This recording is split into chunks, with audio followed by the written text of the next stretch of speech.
There we go. I think I had one of my little thingies off. I think you should be able to hear me now. I was playing around with the settings today. So yeah, the mic got off accidentally. No mic. Uh-oh. Yeah, eyes good. Whew, got that one fixed. For a moment there. Yeah, okay. Now we're good.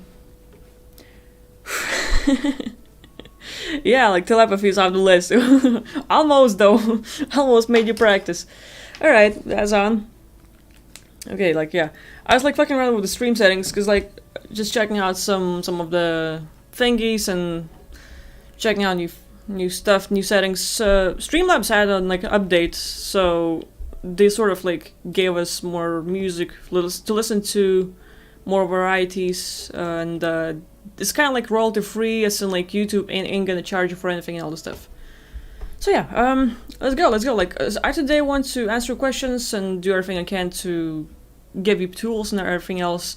And it's very funny because like yesterday I made a video and I say like, you know, like, hey, I'm done with the sessions, and cool. Like so like I sort of like I'm using the Gary V tips because for me the way he talks, his motivation, or like just his knowledge, the way he shares stuff, it's just my perspective and I'm good to go. You know, like I'm like sort of like making sure like I'm in control of my life and I'm doing what makes me happy. If I know it's like, oh, like this stuff it's not fun anymore, I want to switch it up, so I did. But the way I shared the message, I probably scared a lot of people because people are like, oh, like get well soon. So like I'm like, what the fuck? I'm not feeling bad or anything. I'm actually happy for just switching it up. So all's good. I'm actually doing really good in life. I'm just excited about new possibilities, and you know, I'm not clear about sharing stuff. But yeah, let's do some Q&A and other things, and let's go from there. And today, I'm giving myself some happy time and having some cocoa instead of tea. I missed cocoa. Anyway, let's see. TD Edition is asking, can we astral project while sitting? Absolutely. Absolutely. Astral projection while sitting, while standing, while you don't have to lay in bed all the time. It's not like there is a rule that you have to lay in bed and you'll be okay. No. You can literally walk in the street, you can be sitting, and you can be fully conscious and talking to someone else and literally do astral projection or get out of body. A lot of people, like because of our attention is usually within, like we're focused on our problems, on how we're doing daily and all the other things. You know, like for us, it does build up. It does build up to how we react to life and like everything else. But then there's the other people. And sometimes you can be talking to someone else and they will make you look like within so much that you forget about your problems, but you're just looking for the answers. And while talking it out, you get realizations to the point where you're talking to someone and your consciousness leaves the body.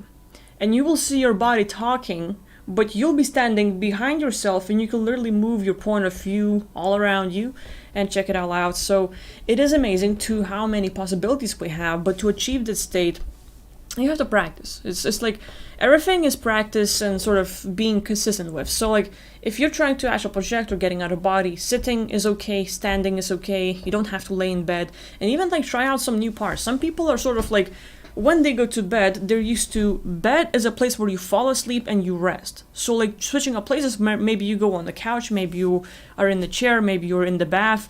Be careful with how you do it. But like even in nature, some people literally just go and fall asleep. Let's say they have a blanket and it's sunny and warm and they take a little nap outside. What is the best thing that can happen to them, and they're all happy and stuff. But we have like little Christmas lights on my side, and I'm not sure if we should have... Well, this is okay. Sort of like making the mood for myself. But anyway, so yeah, can we astral project while sitting? Totally.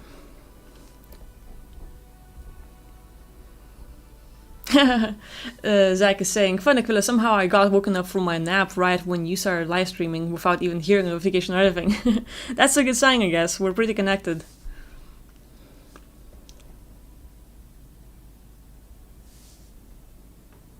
What was it showing you in the beginning? Yeah, thank you, Dado. Yeah, I was like, usually before starting the stream, I tend to like, I don't know, like either meditate or just like make sure like I get in the zone to give you as many answers as possible. And this time I was just enjoying my cocoa, and I'm like, damn, I miss sugar, you know? I'm like, I want to go be bad girl and eat chocolate or something. And I was on Instagram and I saw this cake. It's like a kiwi cake with strawberries and other things, and I'm like, damn, this is so yummy. And then they have more. And this is like food porn section, and damn, like this stuff looks really good. So I was going all into sugar, and come on, slide over. So yeah, like I was enjoying my cakes and everything else. Lots of yummies. So I'm drooling all over my phone watching those photos while waiting for the whole stream to start. Anyway, so that was it. So yeah.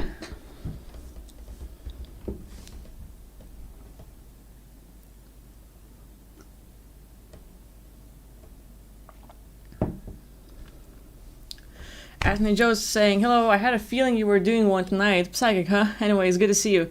Yeah, I was in the mood, and I'm sort of like, when I asked the question, I think a few weeks ago, like, what time is better for people to watch my streams? Well, most people say, like, it's Saturday, Sunday, when they have most of the free time, when they're available. So, like, okay, like, these days are best for people. Some certain times I adjust it myself. So, like, I'm good. I'm good to stream and all.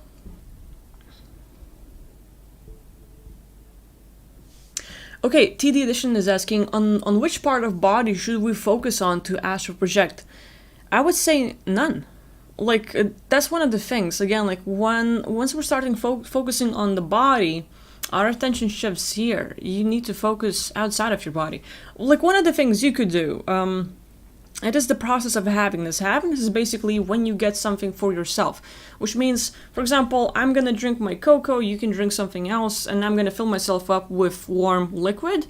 At the same time, I can eat, I can get a hug, I can pet myself, or I can get a little kiss from my cat or something, and that's gonna be awesome. And that is happiness. This is like getting something for yourself. And one thing you can do, either you are laying down, either you are sitting, standing, whichever way is best for you. One of the things that you can do, one of those techniques, is like having this technique or filling yourself up. And basically what you do is, so like as you're sitting, and like let's say sitting, standing, whichever way is best for you.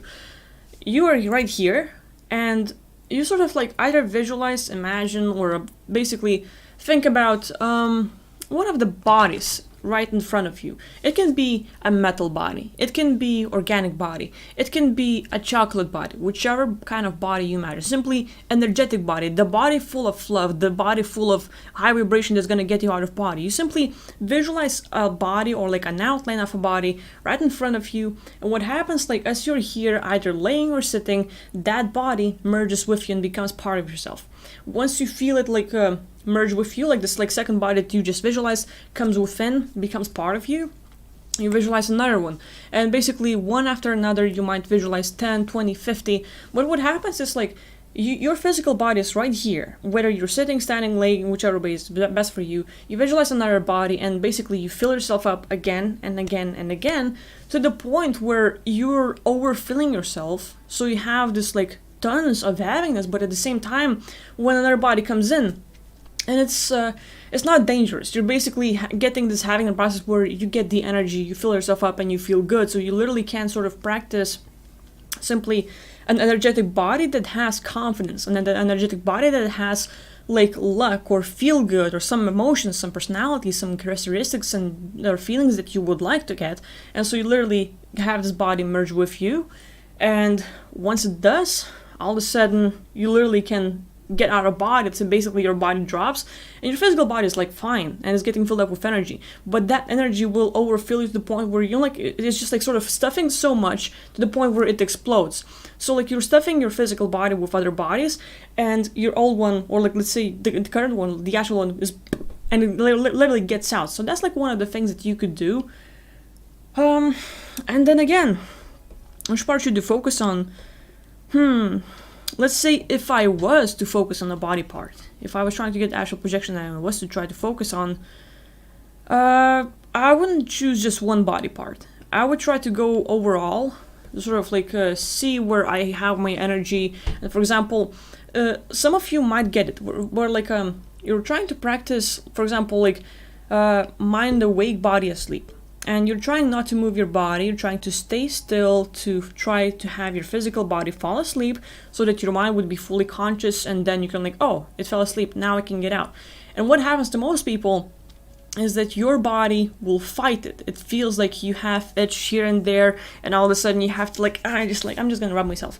And you just cancel the whole process, and you're gonna get itches and tingles and everything all over the place. And you're gonna be like, hell, I never get that. But the moment I try to relax and stay still for a little bit, your body's like, nah, we have to do something. So like your body will try to shake you off to not let it happen. So like little tingles and stuff, like it might happen. It's really like takes practice of patience to literally sort of withstand it, to sort of like be patient, like, okay, don't scratch it. You know, like how you might get a mosquito bite and you just want to scratch it off, but then you're gonna start bleeding and it's gonna be like a thing.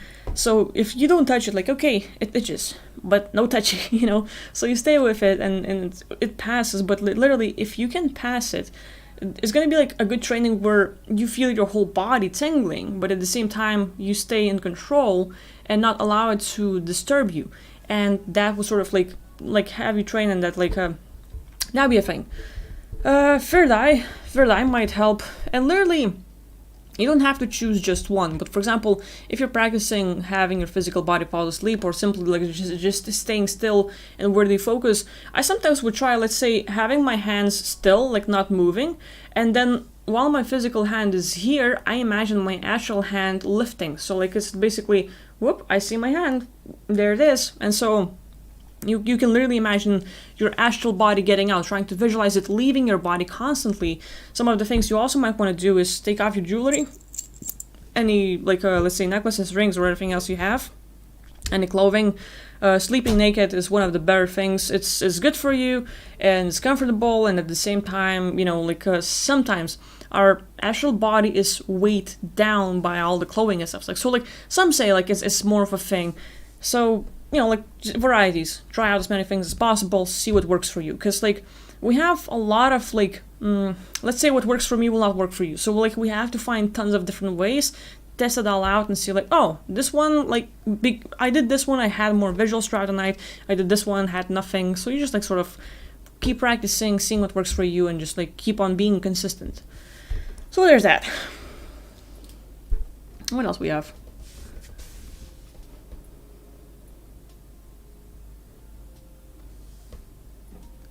That is saying, I just wanted to show you my support in Discord, and that if you want to talk it out, I'm there for you, you know? Thank you, buddy. Well, I'm looking forward to meeting you, and we can definitely go deep and go honest, huh?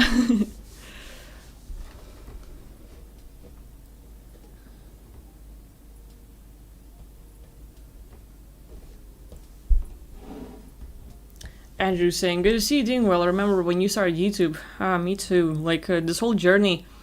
It's interesting because I remember every single video, every single thing I did, how I started, and for me it's massive. It means a lot to me and how my world's going. So each and every one of you being here, asking questions, showing me your support, or simply just talking and sharing your own journeys, it means a lot. So thank you all for being here and helping me grow.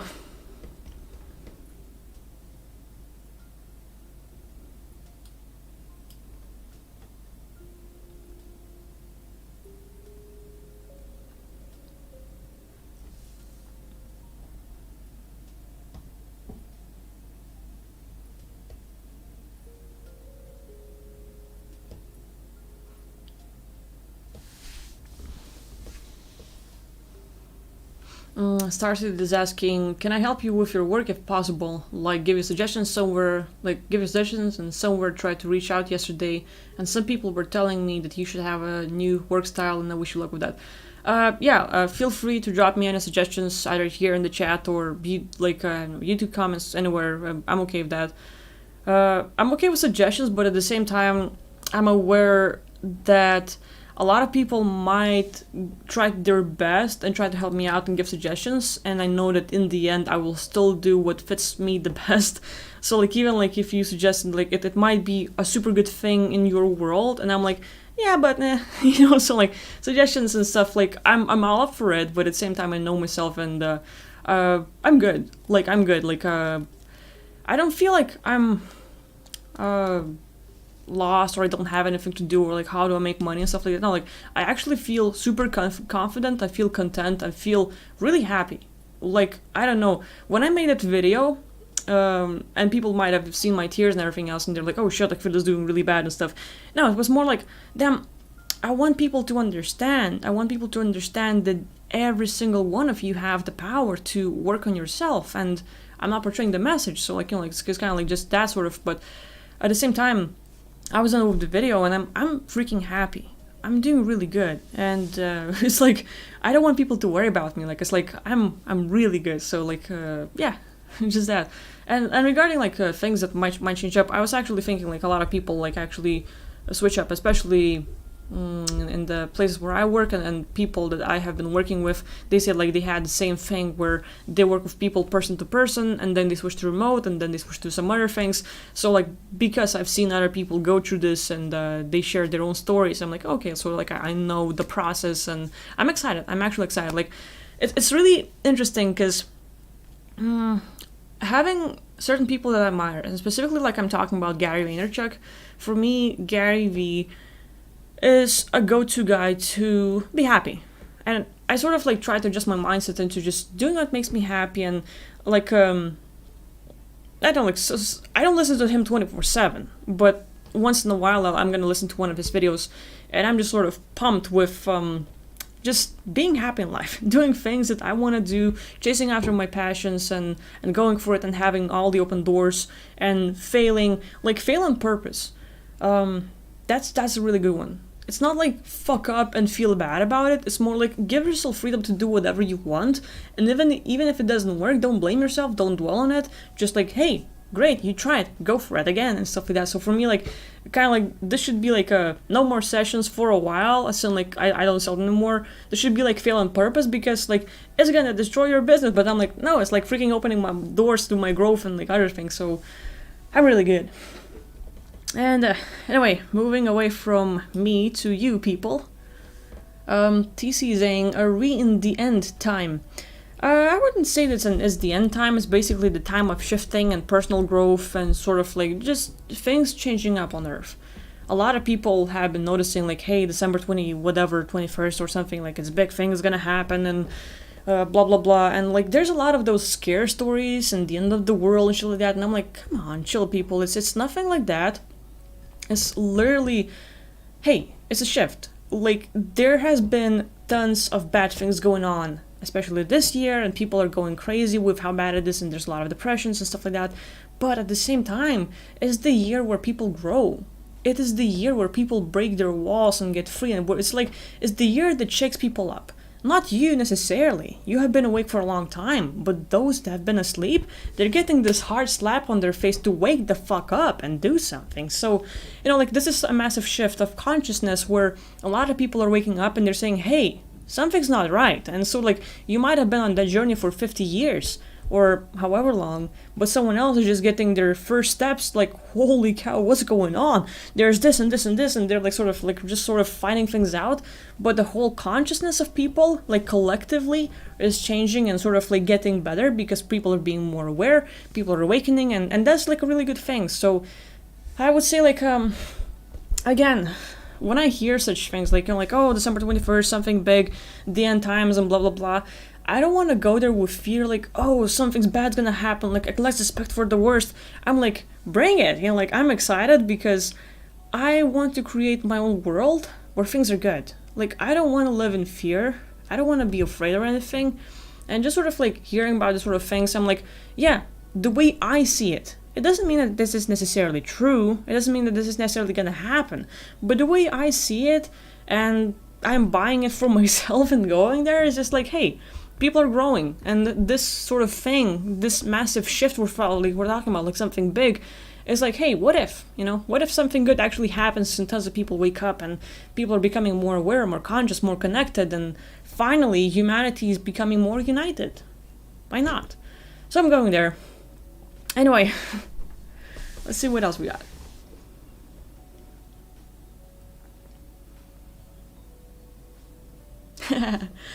Zach is saying there should be a warning to not try shifting your consciousness while operating heavy machinery or driving your car. Exactly, exactly. Like I was thinking about like, hey, I should probably like do some of these audio tracks where people can just sort of listen to it and like maybe get out of body, maybe just practice some of the commands or sort of like reality checks and different things. And so like it's easy enough to do.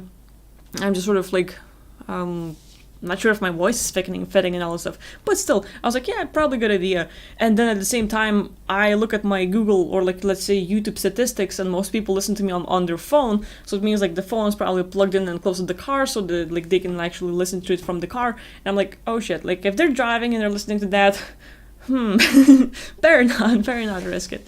So yeah.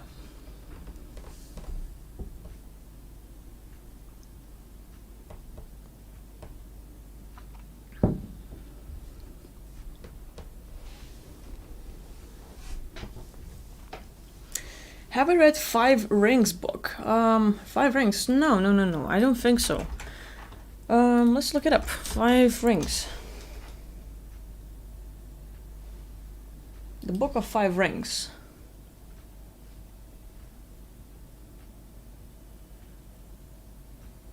It's a text on kenjutsu and martial arts in general. Miyamoto Musashi, around 1643. Is that the one you're talking about, Dado? Because if not, please send me the link. I'm totally interested.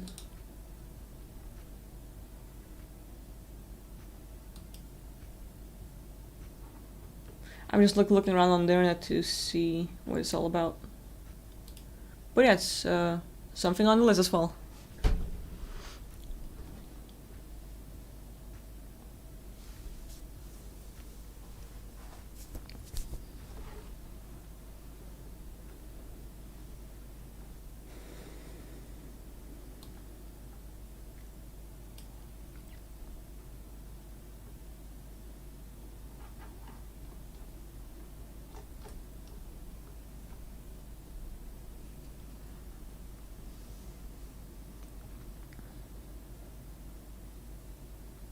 Started asking like, how do you know that your thoughts are yours and not scripted illusion?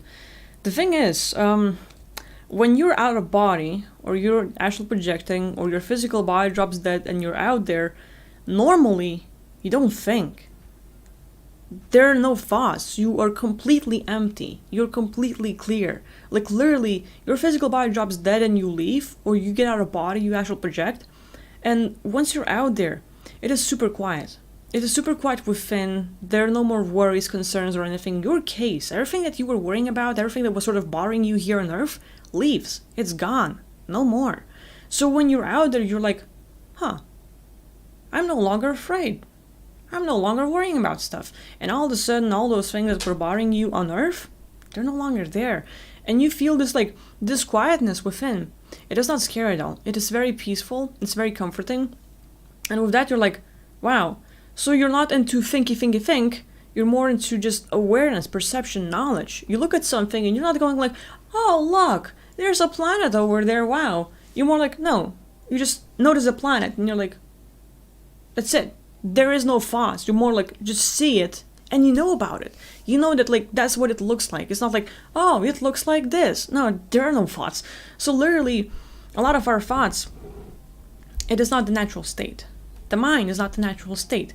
And it's more like we're literally walking entity clusters. Like in the multiverse, tons of beings communicate telepathically. Reptilians, telepaths.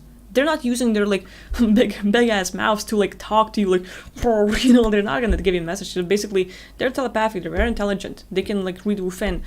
Humans and any other races, telepathic. So more like on Earth, a lot of these languages were sort of like created in a way that would slaughter the whole telepathy and communication and everything else and sort of like control. Like, like even like if you look at the words, they're just like one thing after another, like the way it's controlled, like the line of examples online and stuff. But still, I think it's like our own thoughts. Like if you were able to see entities and look into the entity space, it is them thinking all the time. This entity cluster might have sort of fears, this entity cluster might have disappointment in life, tons of different things, and eventually it's entity cluster with the entity cluster having an issue in your space, and you're picking it up and you're thinking it's you thinking that because you can't differentiate yourself from them, and you assume that you are them because they think that they're in your space. So literally the normal state is no thinking. Normal state is quiet mind.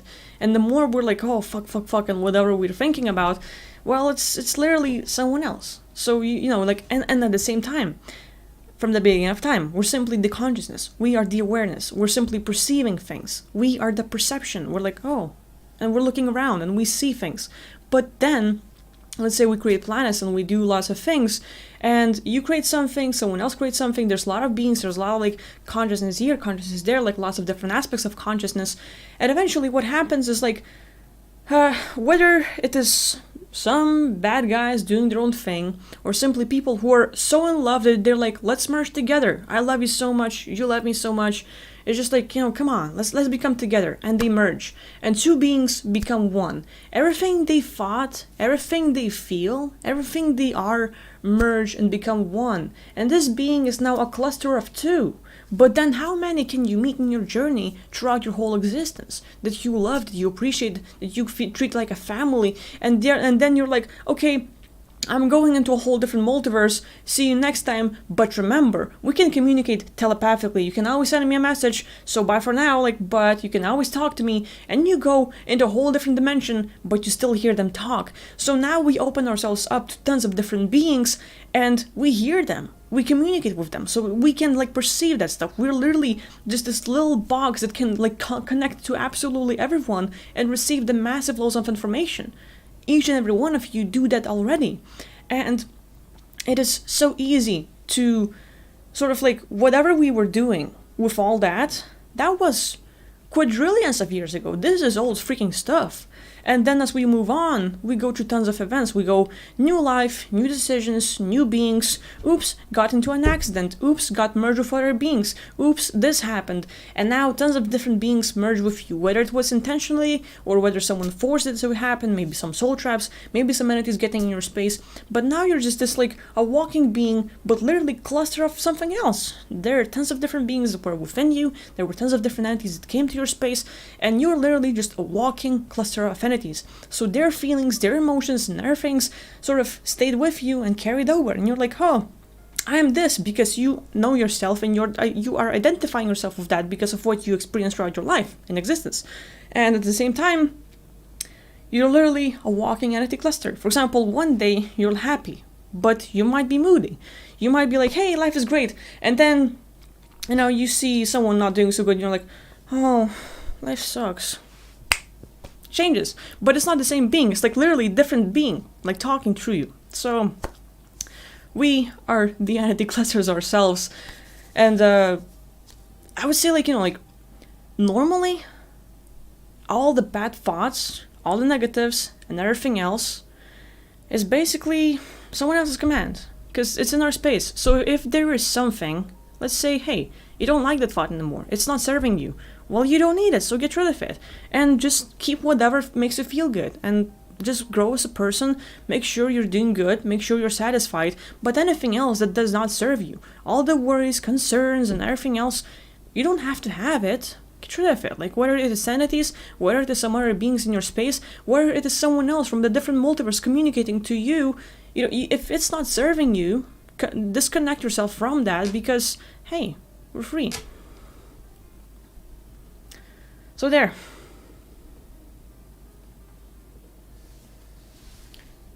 What do you think about the actual gossip is important to talk about? I can definitely make a video about it, but for me, like, one thing, it did not happen to me, like, so, I just, like, the actual gossip is the same as gossip here on Earth. There might be people saying, like, hey, Aquila is a scammer, hey, Aquila is a fucking reptilian, hey, Aquila is this. So, they don't know me. They don't freaking know me. So why would I care? I have my own life. I'm happy within myself. I'm satisfied about who I am. Why would I care about what Tony 2056 is telling about me? I don't. So if someone else, like if there is some entity talking like, Aquila's a freaking bad guy because she's killing all the entities from telling us out there, watch out, she's a bad guy, and like all of a sudden there's billions of people saying Aquila is a bad guy, she's a killer and stuff like that, I don't care. I know who I am. Why would I be bothered? So it's like, if you care about what people think about you here on Earth, you might care about what people and other beings think about you there in the astral. Does it matter? I don't think so. But to you, it might matter. To you, like your reputation, how you feel about things, it might be a thing. For me, it's not so, like, I'm not that concerned, so for me, it's not that much of a thing. But yeah, so there's that.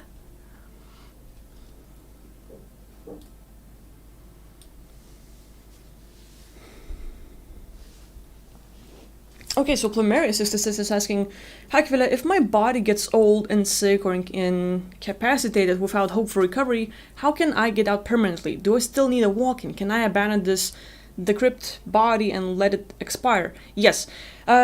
Yes, you can get rid of your body and simply leave and get out and never come back. No, you don't need a walk-in. The walk-in is basically if you want to leave, but you have people you care about and you want this body to be here to satisfy people here, you can get the walk-in, but there is no need to get it. If you want this body to be used, and let's say you leave, but you want someone else to use this body for whatever, yes, you can get the walk-in. If you have a big goal, but you're like, hey, I have this goal, like I want to do this here on Earth, but I don't want to be here anymore. So if you want someone else try to help you finish your mission here or something you wanted to do, you can get the walk-in. But at the same time, there is no need for a walk-in because you can choose to leave at any point in time and not come back. So, getting out of body would be more important to learn than trying to get the walk-in. Because you literally can leave the body and never come back, and literally the body will drop dead. So like, oops, just heart stopped. Oh well, bad, and then they have to bury you. But physical body drops dead, there is no need to come back anymore, and you're free, and you go. So literally, what you have to practice is trying to dream, trying to remember your dreams, trying to move into lucid dreaming, and from there, like either astral projection, getting out of body. But once you get out, you go out and make sure you practice staying there long enough.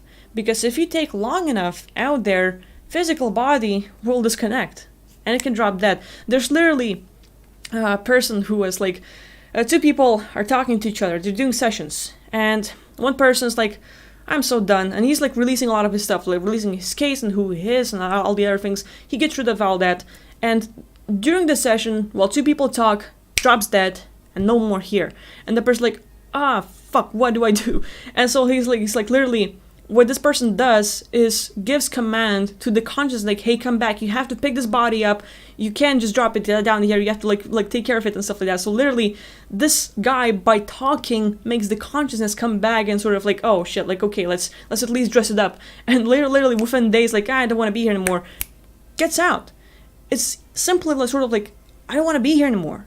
And if you can leave, you don't have to come back. Some people like feel like they're pulled back, so like one of the things, stay away from Earth, because it's just like more magnetic, so it's gonna be pulling closer to you, like pulling you closer to the body and stuff. So get away from Earth, teleport, leave, fly out, like something like that. Some people like, oh well, there's silver cord, you have to cut it and stuff like that. So like, yeah, if you see any cords, just cut it off. Like, you don't need that. So getting out of body and leaving permanently, and that is a thing. You don't need to look for the walk-in or someone to carry over your stuff unless you want that. And at the same time, once you leave, if you get old and sick, if you get amnesia, dementia, if you're disabled, if you fuck up your body in some sort of way, if anything else happens, it will not affect your consciousness when you leave. It is connected to the physical body, not your consciousness. Once you get out, whether you, let's say, get amnesia, live for 30 more years, forgetting about everything every single day because you might even have developed Alzheimer's, Your physical body drops dead, you leave, and you were in the state where maybe you were in your 20s, 30s, the state where you were most satisfied with your body, but at the same time, everything that you have learned throughout your life while here on earth, from birth until death, no matter what your physical body forgot, the soul did learn, the consciousness did learn, and once the physical body drops dead and you are out there, you have full memory. So you will remember like, oh yeah, and this time I got amnesia, and this is the things I didn't remember, and this is everything that happened. It's like everything is laid out right in front of you. You will have all your memories, your body will not be messed up in any sort of way, you will not have headaches or anything, you're free. But unless you are believing that, hey, if I messed up, if I forget something, I will no longer be able to get it. If that is your belief system, you will get that. It is all about belief system territory. It is all about what you believe, because your beliefs create your reality. Your agreements, what you believe in, what you think about, creates your reality. So you simply like, okay, I am infinite, I am limitless, I can do absolutely everything, I am a godlike being. Every single one of you have those abilities. So if you have any worries about what happens after death, drop it. You're free. You are unlimited. You will have all your memories, you will be in perfect shape, physical body drops dead, you're out. So if you don't want to wait until the very end moment, learning how to get out of body would be the thing. So there's that.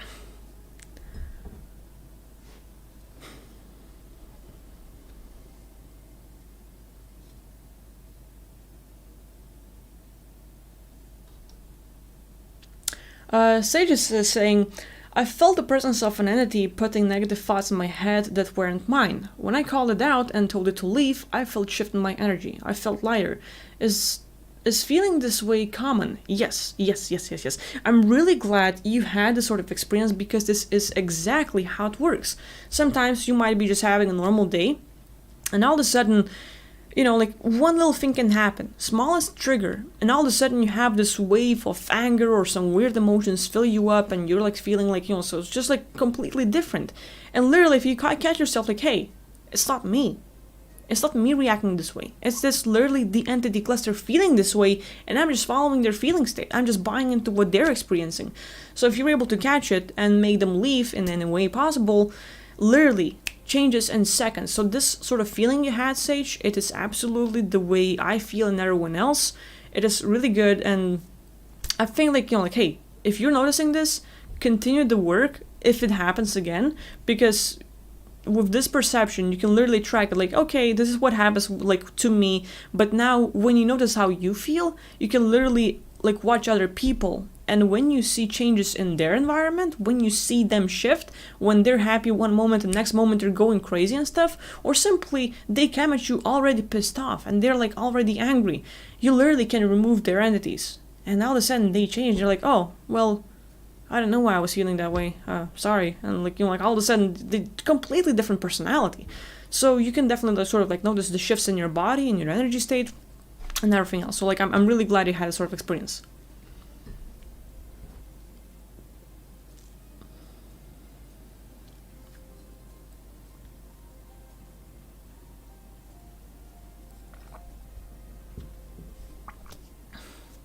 TD Edition is saying, I need to astral project as soon as possible. I'm really tired of my family's egos, tired of getting forced to live by the rules. Exactly. So, TD, this is exactly the thing that's going to be keeping you within your body, because the way your family acts and how it affects you and your world is a thing that makes you even more angrier about the world, about what's going on and other things, and it's going to basically keep you more limited. So one of the things you can try is, let's say, if any of you have this sort of thing where like, hey, people around you are not treating you good, you're not feeling too good, and you want to change it up, literally write down the things that like are happening. For example, like if I was to do it, like, okay, so like let's say my family is pissing me off. What are they doing? Well, one of the things, when I was living with my parents, my dad would be strictly against being vegetarian or being vegan, because my dad was like, hey, you're from North, you have to act like you're Northern girl, we have these teeth in the way we are, we're developed to eat meat, and your body will reject stopping to eat that stuff like that. So like basically when I lived with my family, being forced to eat meat and all this stuff was part of it, and I hated that. Like, hey, I want to shift, I don't like meat, it's not like good for me and stuff like that. Hey, So like I had those things where every single day I focus like, hey, I hate eating meat, I hate this and I hate that and da da da da da. So like those things would keep me more focused here because I hated that stuff. And all this stuff, like, okay, so maybe it is the food. Maybe, okay, like maybe you have to clean up. Maybe you have to do certain things you don't like. What is it specifically? You have to make a complete list of what is it from your parents and then or like your family. What is it they're doing? What is it they're saying? What is it they're not doing or not saying that is pissing you off, making you feel bad, something you don't like? Just like make a complete list. And once you know, with this massive list, you have to address one thing at a time. It is a massive amount of work, but one of these things will be the key triggers that keeps you here. Because, for example, once your physical body falls asleep and you want to leave and get out of body, you might try and you might fail. So you need to actually project as soon as possible. First, before you actually project, you need to take care of present time issues. Because what's happening in your world is keeping you more focused into all the troubles than, hey, I'm free. You can't have the freedom right now. You might try, but I'm pretty sure every single night you're noticing like, hey, I tried, nothing happened. I'm working really hard and nothing there yet. So it's a common thing. And it's because you have tons of present time problems. So literally keeping a list of what's going on and like, hey, you can write me an email. Tell me what's going on in your life. Feel free to like write me a freaking book. Every single thing you don't like about your family, everything that's going on in your world. And having a list, we can literally find the things that are like messing things up. Because if you're starting to do like release work by simply asking yourself questions and talking it out. For example, like, okay, well, let's say, what would be about my family back then that would sort of like keep me more focused? Not having my own private space would be the thing. Like, no matter what I did, I felt like I'm always invaded. I felt like even if I was in my own room, anyone can come in at any time, say something, disrupt me and stuff like that. And no matter what I'm doing, people would not support me. It's like, hey, I'm trying to draw something, I'm trying to create something, I'm learning how to play piano, and they're like, stop playing the same old thing. And I'm like, how else am I gonna learn? Like, I have to repeat it, so like it was a thing. And I felt like my space is invaded and other things. So like for me, every single day, and not to mention the fun times with little physical fights with my brother or other things like that. It was like fun times. Like now that you remember, like, oh, like yeah, good old days. I miss that nostalgic feeling. Like getting old, fuck that shit.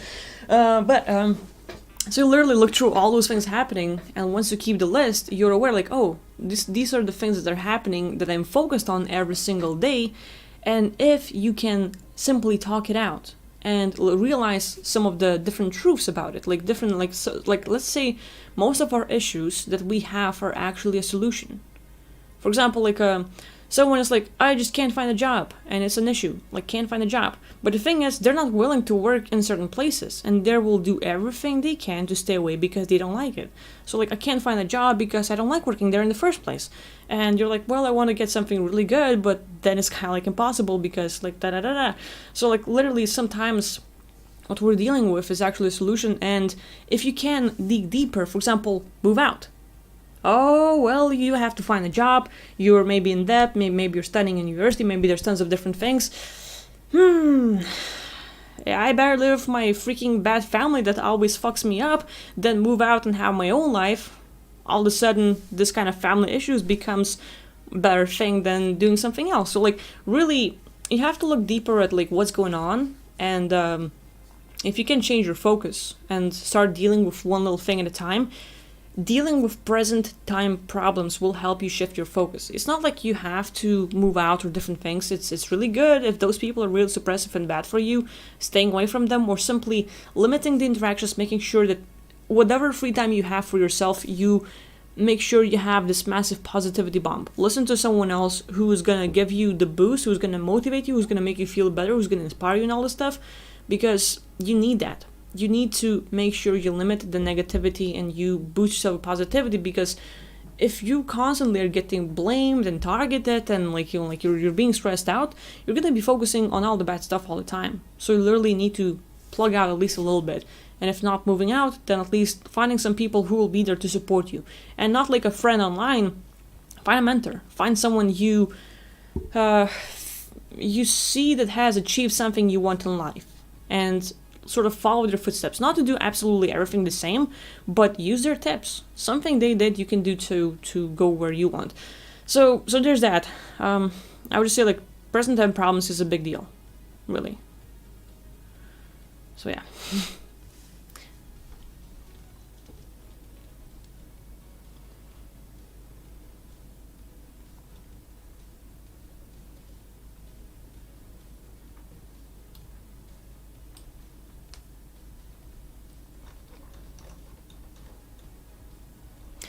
By the way, John West, thank you for the donation. Appreciate it. I was sort of like scrolling down and like wanted to come back and thank you.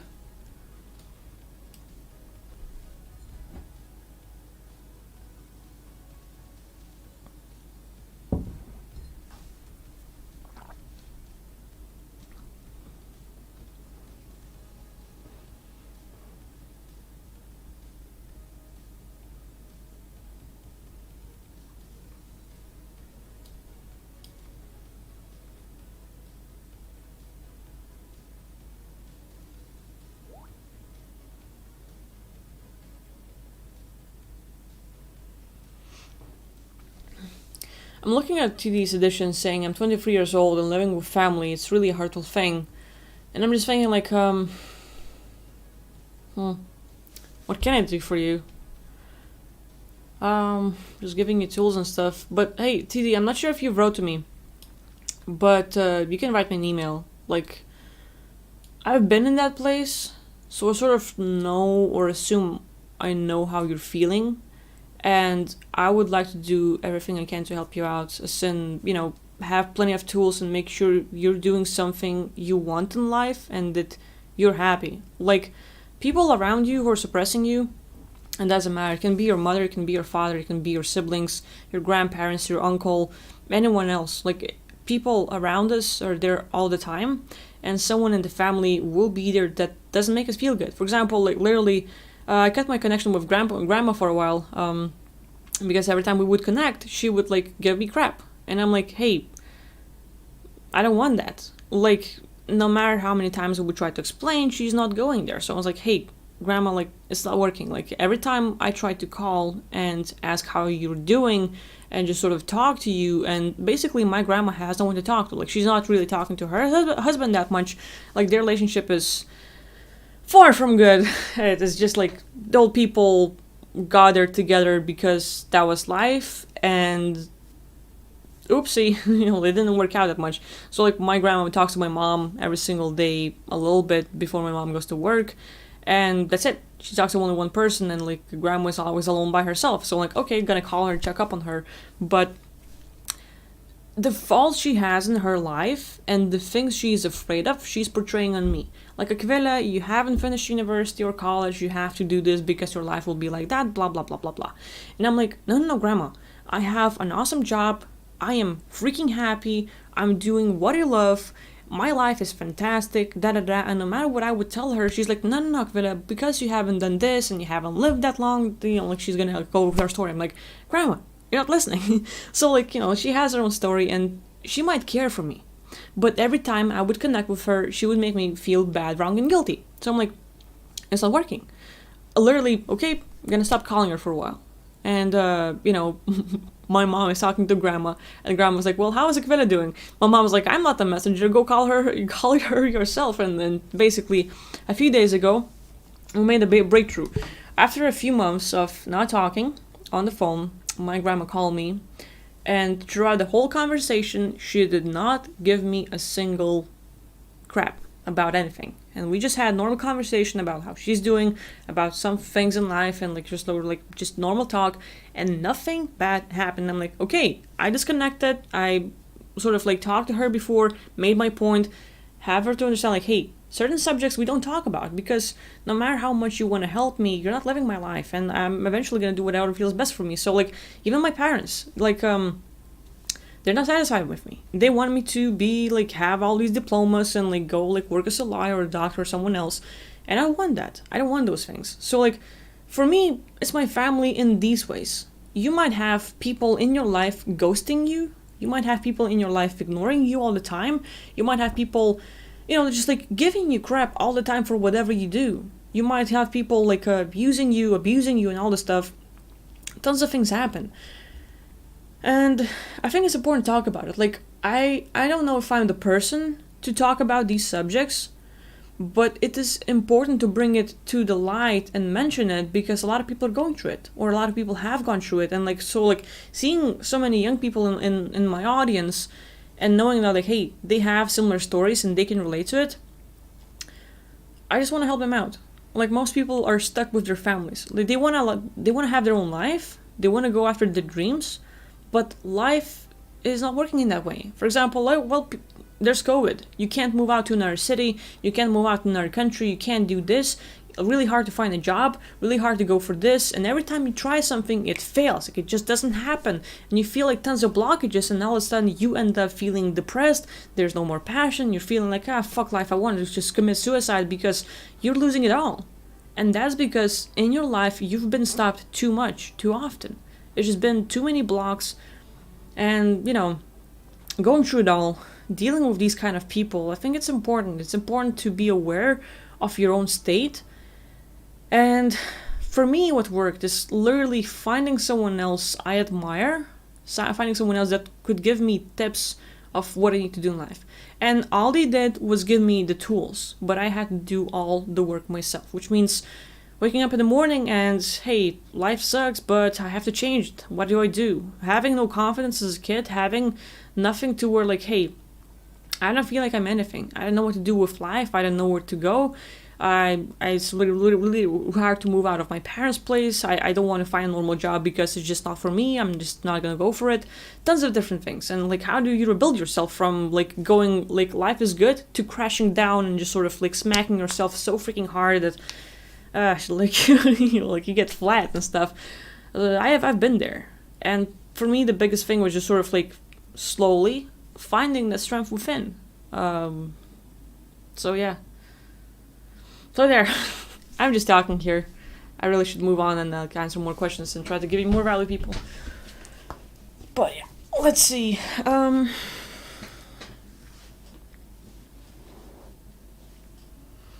Okay, Anthony is asking, Krita, have you read the Wes Penry papers? I've read a little bit. I can't say I've read it all. Far from it. I've read like a little bit, but just touched the surface. So, not really. Not that much.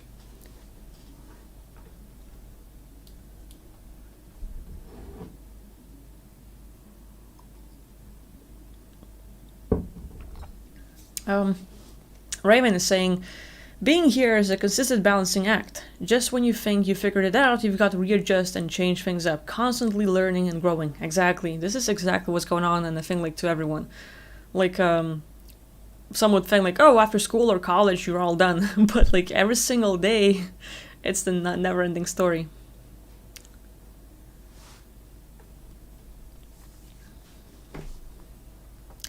Tiny Red is saying, my first self-induced out-of-body experience. I was 23. Immediately after raising out of my body, I was attacked by a witch who came through my wall, slammed back in the body, and have had a hard time getting a newbie again.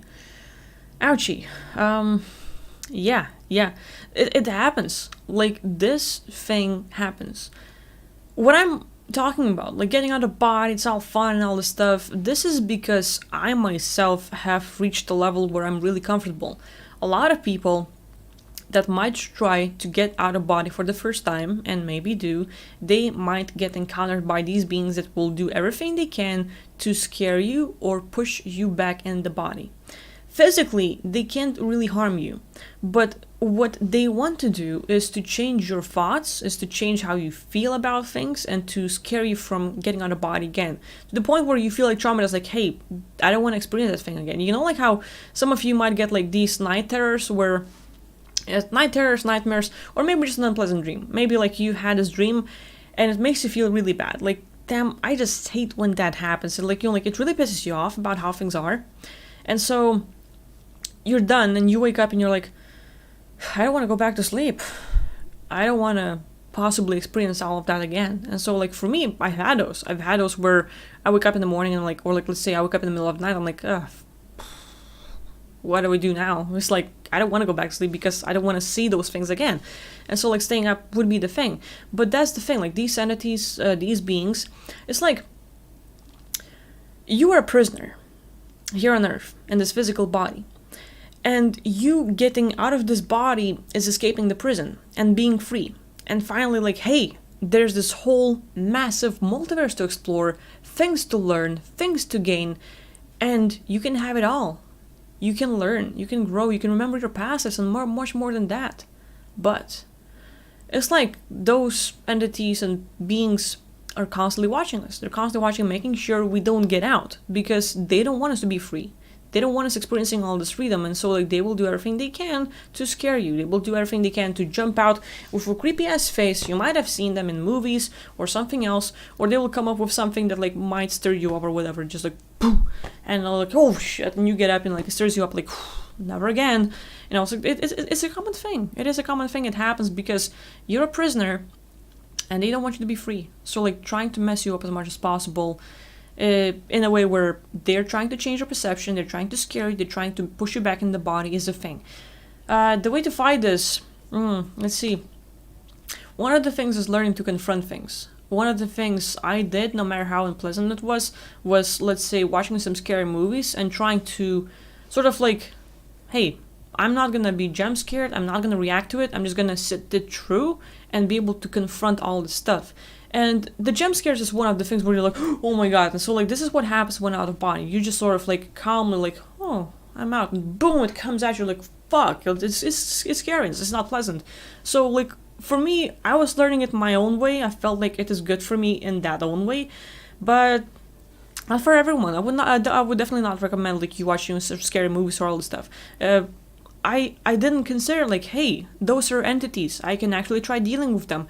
So one of the things is you can actually like, okay, so here is how this being looked like. It looked like a witch. It looked like a shadow being. It looked like this. So you might have had experience with this being, or you might think like, hey, I want to get out of body, but, and you have this fear of an entity. So what you do is simply think about anyone and everyone who might try to harm you in a way where they're gonna jump you, they're gonna scare you, they're gonna push you back in the body. You think about these beings and you literally are addressing them.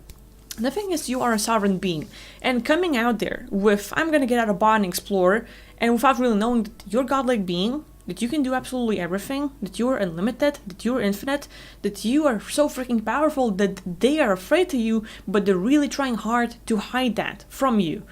If you are aware of your own powers, they're like, better not try it because you're gonna die. Don't risk it.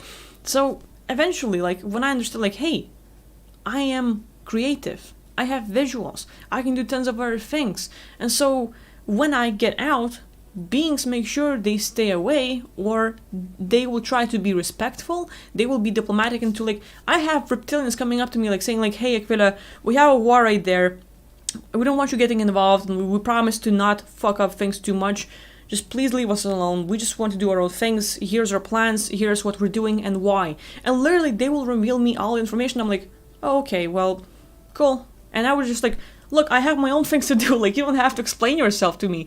So, like, literally, there are tons of beings who see you as higher up above them because of who you are and what you're capable of. Having all those abilities, they respect you. When you get out there, simply like, I'm just a kid, I'm gonna explore. You're basically sort of like, maybe you don't have awareness about all those things, and you're just gonna go, like, try it out. Having no preparation into who you are for real, and just going there for fun, will be scary, because you might have targeted, like you might be targeted by simply having someone scare you or something else like that. But if you come out there like with like, hey, I'm powerful, if there is someone I don't like or trying to scare me, one snap and they're gone. And all of a sudden they know that you're freaking powerful, and they should keep their distance because they don't want to die, they don't want to disappear. So they'll make sure like, oh, okay, we better not fuck with them, and they'll have their own reasons. So like, I would say like one of the things is like really realizing your own powers, your own capabilities, like all the things that you can do, that you are and all. And from then on, simply that alone is what keeps me protected, because like literally I don't have beings attacking me that much. It's a rare case scenario. Like, if I'm doing sessions, I might get like, oh, well, here's a headache, and like I know the source and stuff like that. But like, if I get out of body and I see a creepy ass being over there, they're gonna watch me from afar, but they'll make sure they're keeping their distance. If I have a reptilian, like, oh, they're gonna come up to me and like talk about their things, but not try to really, mess with me or anything. So like, I think that alone is what keeps me safe. And I would like just try to suggest like everyone like just sort of like realize how powerful you are. Like, no one is giving you that credit. In this life we have tons of people saying, how this sucks and how you're not capable of these things, bad, wrong, and guilty, unable to learn, and blah blah blah. And we're just thinking like, oh, we're not good enough, or we're this and this and this, but we're not thinking of ourselves as good. So loving yourself, respecting yourself, knowing that you're capable of certain things, and just like being able to deal with it, being able to love yourself, like, hey, I'm actually powerful, I'm actually capable of doing stuff, and like having those beliefs in yourself, being your own cheerleader, because no one really else will do it for you. So you have to work on yourself and just sort of like, hey, I can do this. You have to pump yourself up and go there, and then you won't get targeted, because these guys are like, damn, this being is better not. So there's that. Like, yeah, I'm gonna wrap it up and just go to another question, just like that.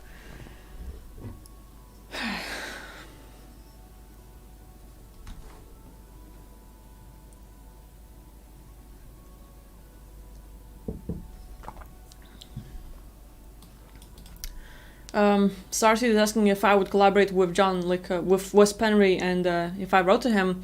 Never wrote to him.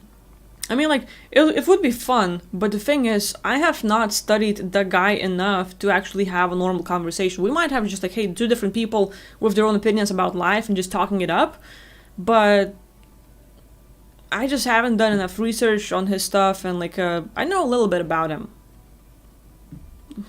but not enough to actually have like, hey, let's go do our stuff together. Like, I'm like, it would be cool sometime in the future, but like, I have my own stuff to do. Like, I'm interested in my own stuff.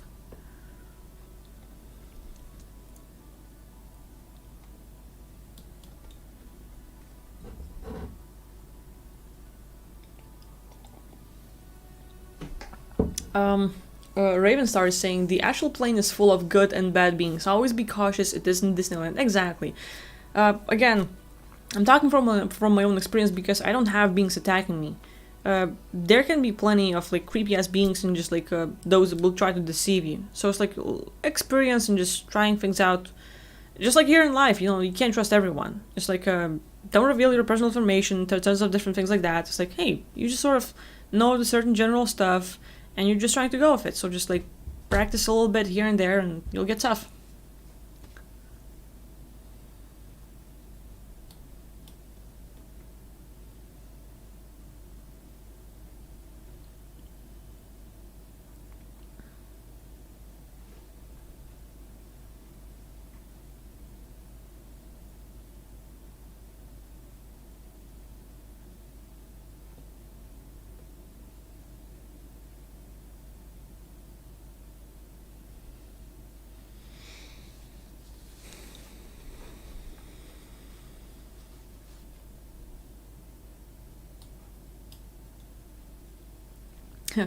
Here's a good question. TD is also asking, like, how to decide what to do if we can't think in the astral body?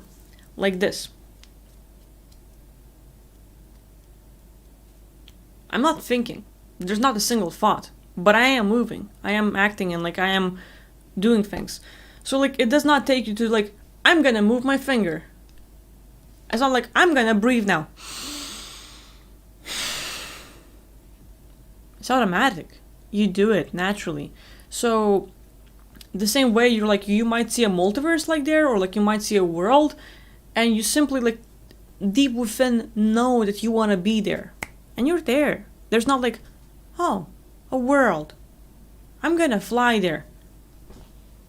No, like you literally, like you see the world like right there. You don't have any thoughts. You're more like, and you're there. Simple. So for me, it's not like I have to decide and then I have to do something. The same way you breathe, The same way you move your body without thinking like, oh, I'm gonna stretch right now, right? Like this. Yeah, there we go. Perfect. You don't think about moving all those things, you're just doing what feels good. So the same way you're like, you might see stuff, and you're just going for it. So like, there is no decide or think about it. You know things. You just have the knowingness, and you're good. So no worries there.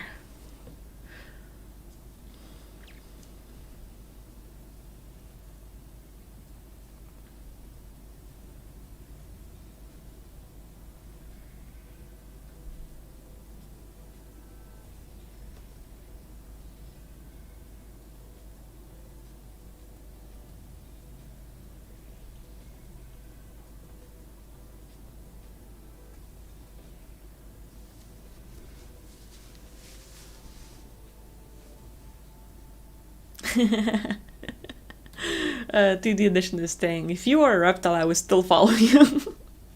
There we go.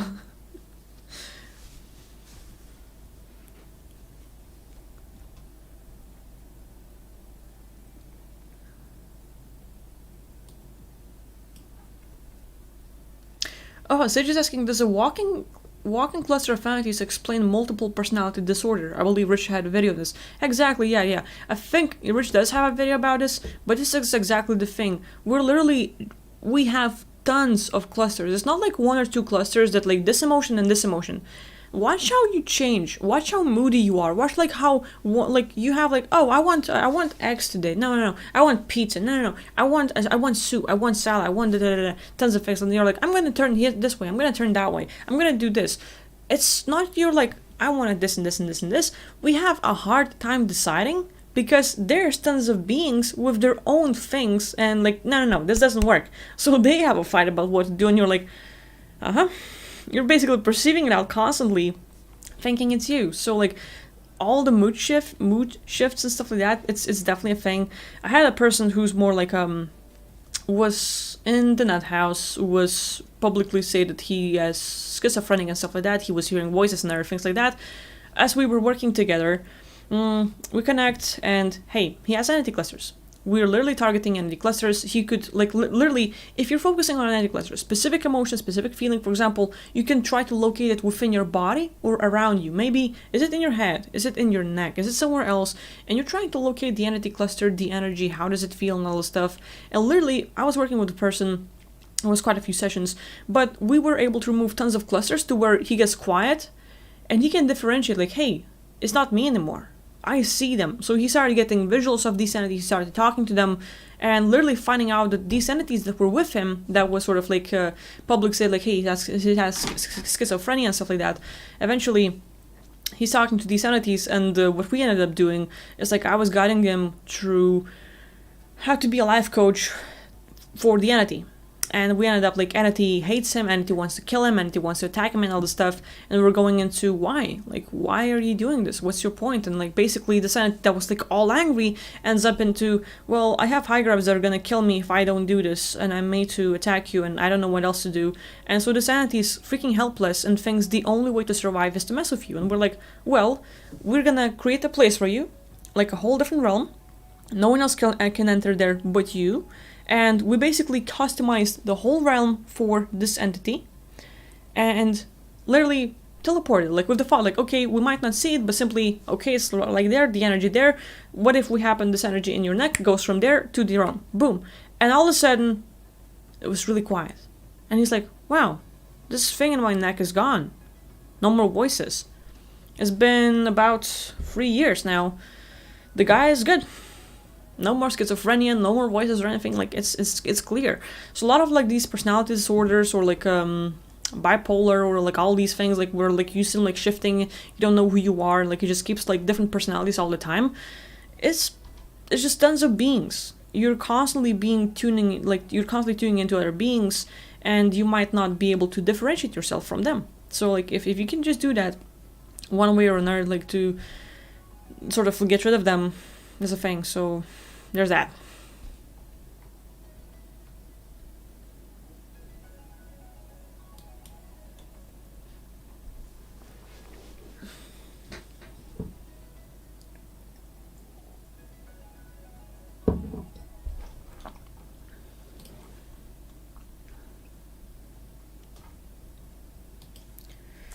So, how are you doing? Am I boring you with my stories yet, or not so much?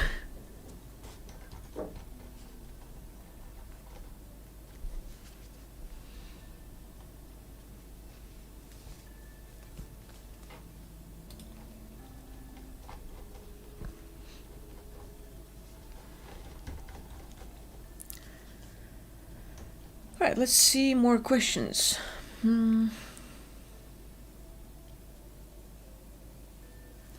Tyler's asking, like, what's my opinion about angels incarnating here on Earth? It's a common thing. We'd have to describe angels, though.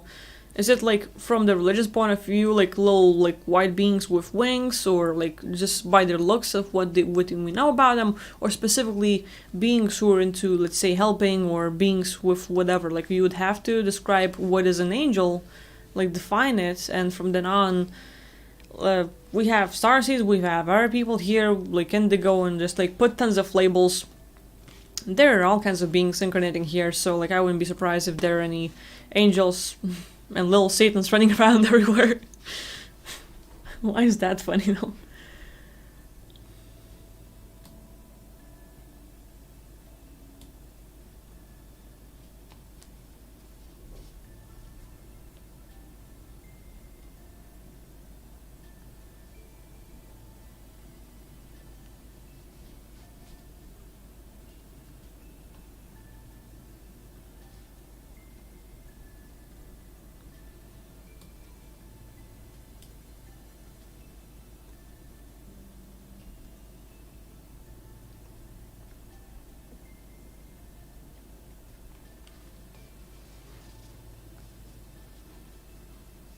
Okay, people, so I'm gonna take minute break. I'm gonna get myself some tea or something, and I'll be back. So I'll leave you with some music. I'll be back in a minute or two, and we can continue just more Q&A and stuff like that. So I'll be here in a few.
Okay, here we are, back.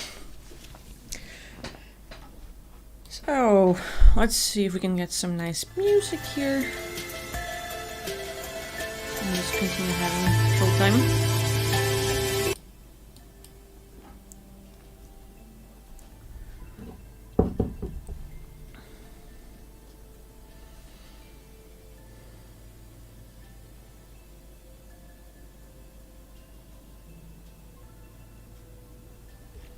I'm reading like Nicole L is saying, do you know how bad it is for my being to be using, example, amphetamine, and does it block my abilities to get out of body?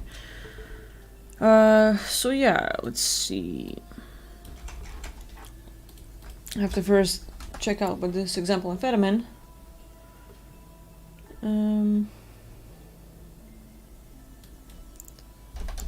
Just amphetamine.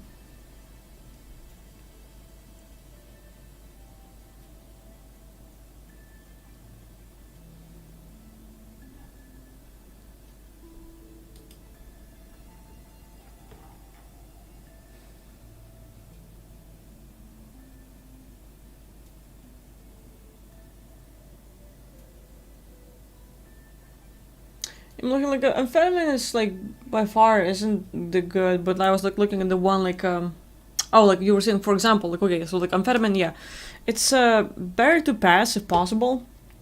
Marijuana is okay, but at the same time, like one of the things I have a rule from myself is to avoid any pills possible. Any pills that like might be, let's say, for medical issues, or like let's say not medical issues, but more like just like anything, like where is this ibuprofen or something else, I'm passing on it. So like, the only thing I'm gonna take is possible some supplements like vitamin C and everything else. But if you have things you're dealing with and you have to take it, take care of yourself. One of the things it happens, like I have a lot of people that have taken, let's say, like a clients I worked with that have had issues with their physical health or something else, or was forced to eat pills, like whatever, whether it's an amphetamine or something else. They have told me that they have changes in their whole personalities and like just losing parts of themselves, like not feeling like who they used to be, and at the same time, you know, getting out of body is one of those things. So like, really, you'd have to watch it. You'd have to perceive how you're changing and stuff. Like it might be part of the things that are blocking it, but you know, people, let's say, who are smoking, who are into alcohols and drugs and other things and can be like really messing their body up, can still get out of body. It's not like it's impossible. It's really like a lot has to do with the mindset and how we're doing. So it's just one of those things. Like it's really depends on how you are.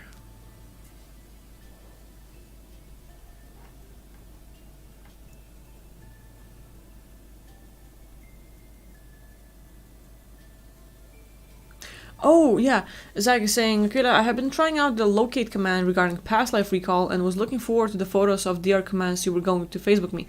Yeah, I think I have your email right here. Let's see. Do I have your Facebook? Because I think, like, well, you probably sent me an email. I'll have to look it up. But yeah, I do have the photos. Like, I think, like, after the stream, I can definitely send it to you.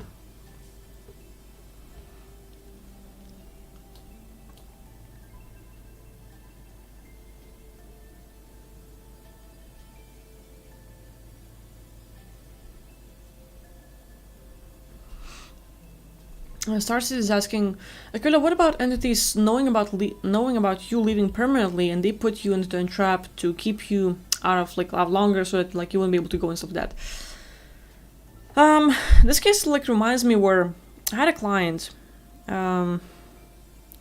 She's a wonderful woman, but at the same time, she was this just enormous case of worries. And no matter if you fix this, she's gonna come up with something else. If you fix this, she's gonna come up with something else. And no matter how many things you would fix, she's always gonna have, well, what if this happens? What if this happens? What if this happens? And you're taking care of it, and he's like, yeah, like, no traps, we're clearing it all out, like, blah, blah, blah. What if this happens? Like, well, what if you're gonna die today? What if you're on the car driving and, like, you get in the car crash? What if this happens? So, like, a lot of just like what if, and just thinking about like tons of possibilities. Like a lot has to do with what you're focusing on. How much time are you focusing in how powerful you are and how you can be in control of absolutely everything and how you can get the results you want? If you spend majority of your time focusing on that, no worries.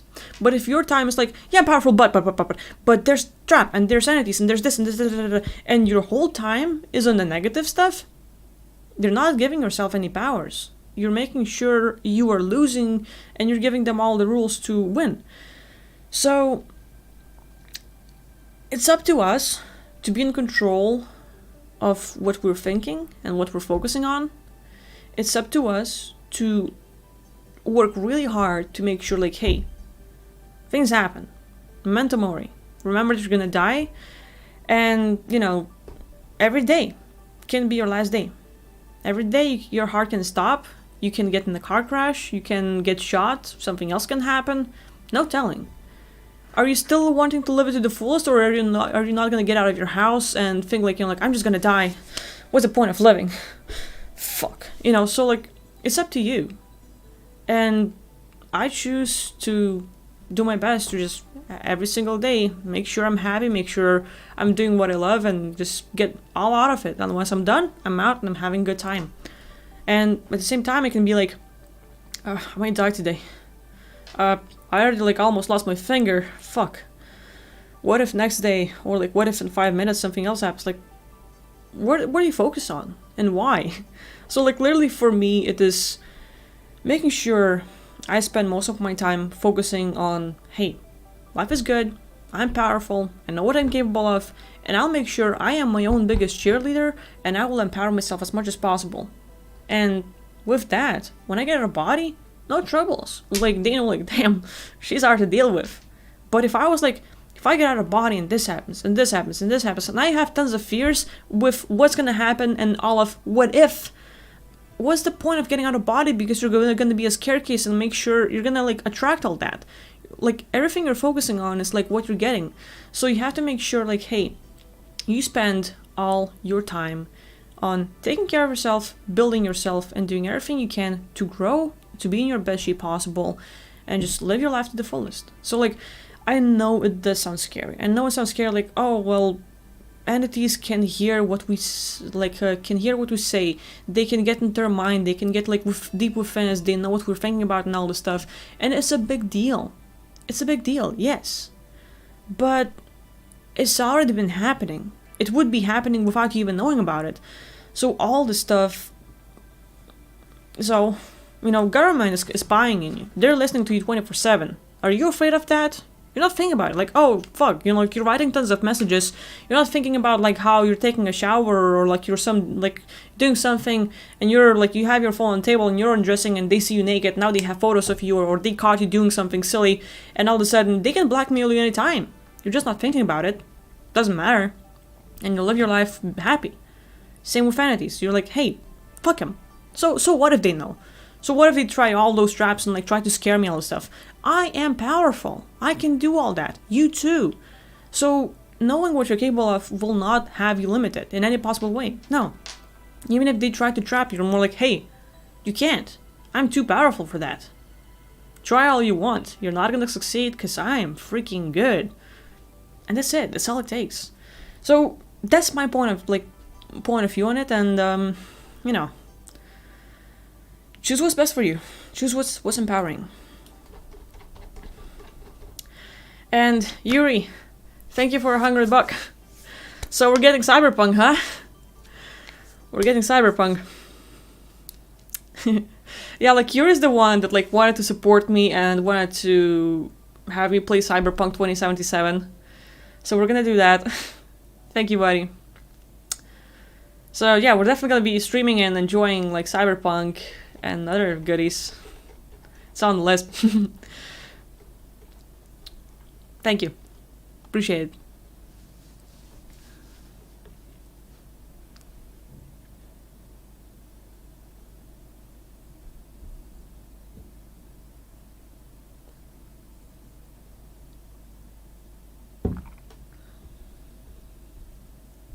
John Roberts, hi! How's it doing, buddy?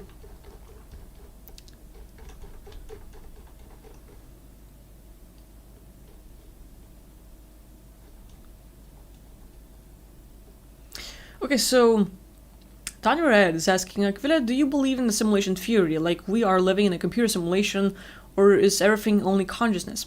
I believe in both. Everything is consciousness, but at the same time, we can 100% be living in a simulation.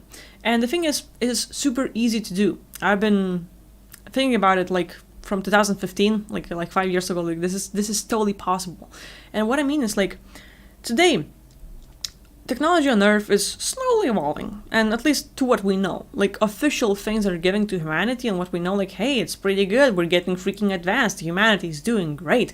And we have VR glasses, we put ourselves in, like, oh my god, look at the realism. And I feel like the recent, there are some games that are getting really good with graphics and how everything looks like.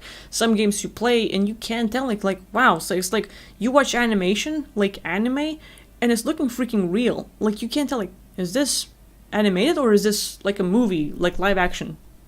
And so, you know, like, we get VR where, like, we're getting totally immersed, and there are tons of people where they get into the VR and they're like I don't know, like clips on YouTube or simple fails with how those people playing a VR game end up jumping and doing other things, and their like real physical body is like they run into the wall, they fall on the floor, thinking that like in that world into the VR simply by what they're seeing. They're not feeling anything yet, they're simply seeing that stuff and they're going for all in.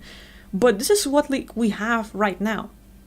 And they're already like working on, you know, like you have gloves and they're gonna do some sensors, or like it's gonna get a bit hot and stuff like that. There's like in certain rooms where they have smells and everything's coming up, and you're like, wow, like this is getting so freaking real. And we're just still scratching the surface. What we have here on Earth, and like officially with what is given to the public, is like, this is pretty cool, right? But think about 5 billion years advanced, 100 decillion years of advanced, like, you know, like beings that have been there for so freaking long that for them this whole technology, this is like we're thinking about ants like, it's just an ant, it's nothing. And this is the same way beings out there looking like, it's just humans, they don't have anything. So like they can look down on us because of like we think of ourselves like we're so advanced and we're so good. We know nothing. We know absolutely nothing yet, because what's out there, man, it's freaking advanced. It is freaking advanced.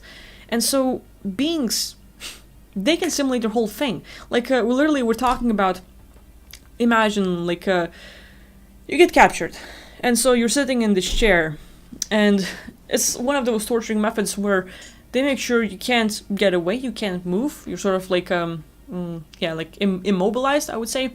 And then they get in your head. They can access your Akashic records. They can look through everything you have done throughout your whole existence. Everything from the beginning of your existence until the current point of view, future, possible, like parallel realities, everything. With all this knowledge, they can create fake worlds within. And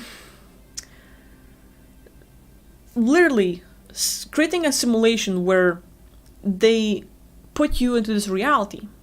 Or let's say, it's like watching a movie. For us, like, we're watching a movie, like, oh wow, it's like so freaking good. And like, you're just like, we get fully immersed in the movie, and we're rooting for the characters, and like, we might watch some sports, and like, hey, go this team, and it's like, whatever, we're like all hyped up, and we're like, no, don't kick it there, kick there. Like, so like, we're all already fully into it.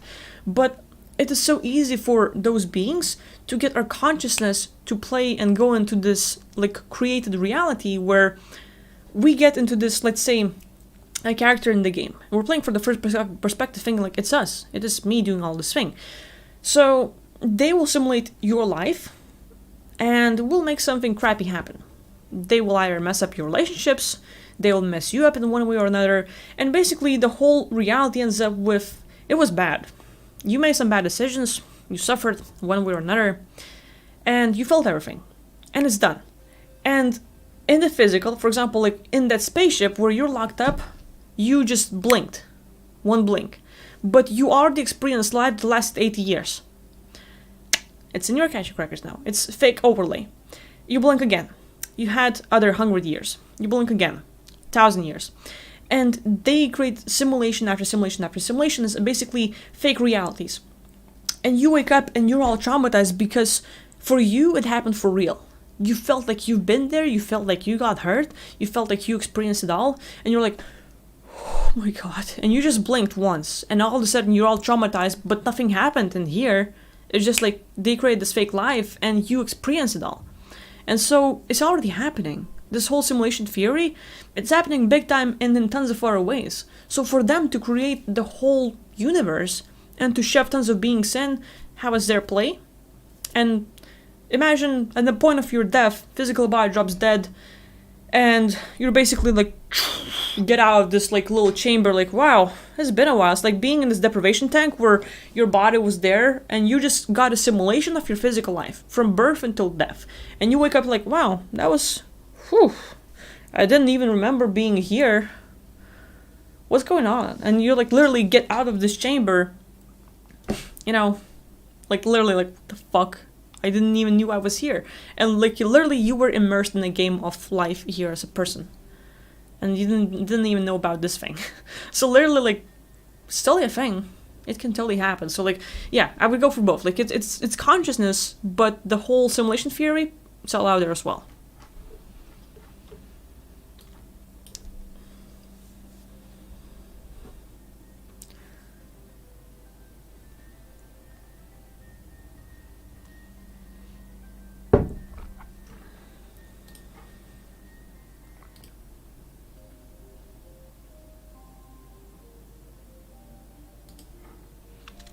So TD Edition is asking, did we really choose to be on 3D Earth instead of 5D?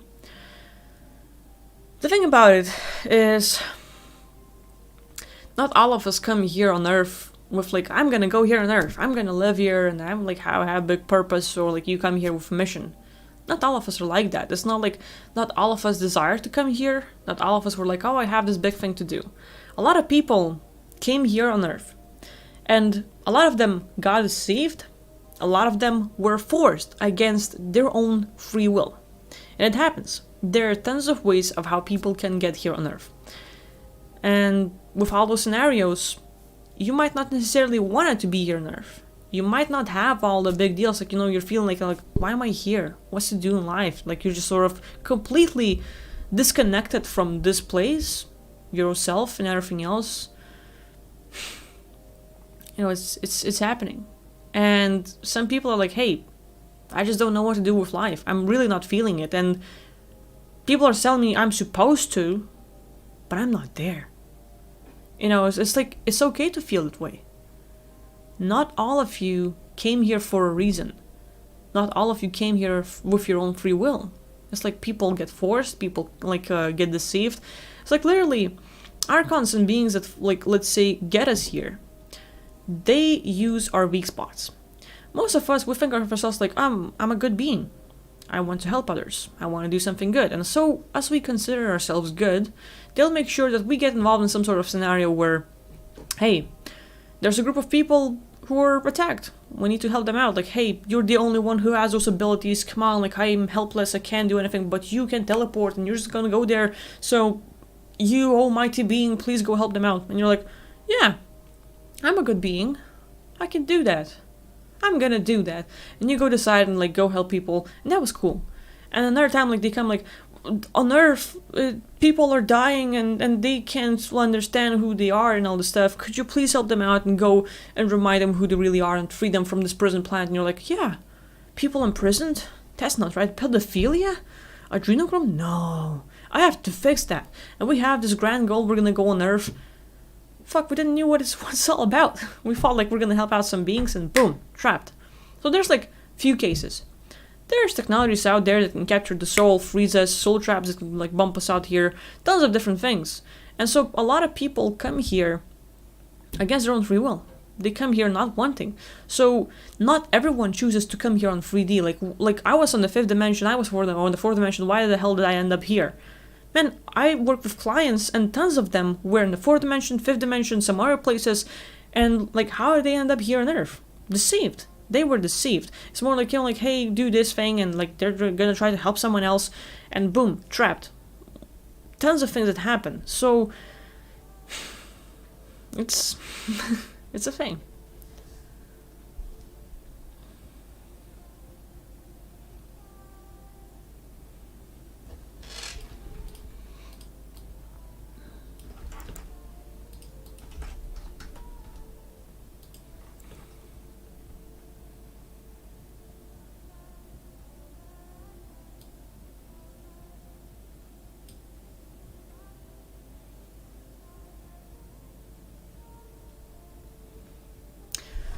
Still reading comments, so John West is saying, walking is optional, can be gentle way to go. I would first go out of body to see for yourself what it's like to create your own place or choose one you find, and then you can do walk-in if you want to. Exactly, this is a really good way to go. Like, this is like, you know, like, go check out things, like, hey, do you like it? Is this something you're interested in? And you don't have to have your physical body drop dead, just like have someone take over, have it for a while. It's still okay. So, like, good tip, John West. I like that one.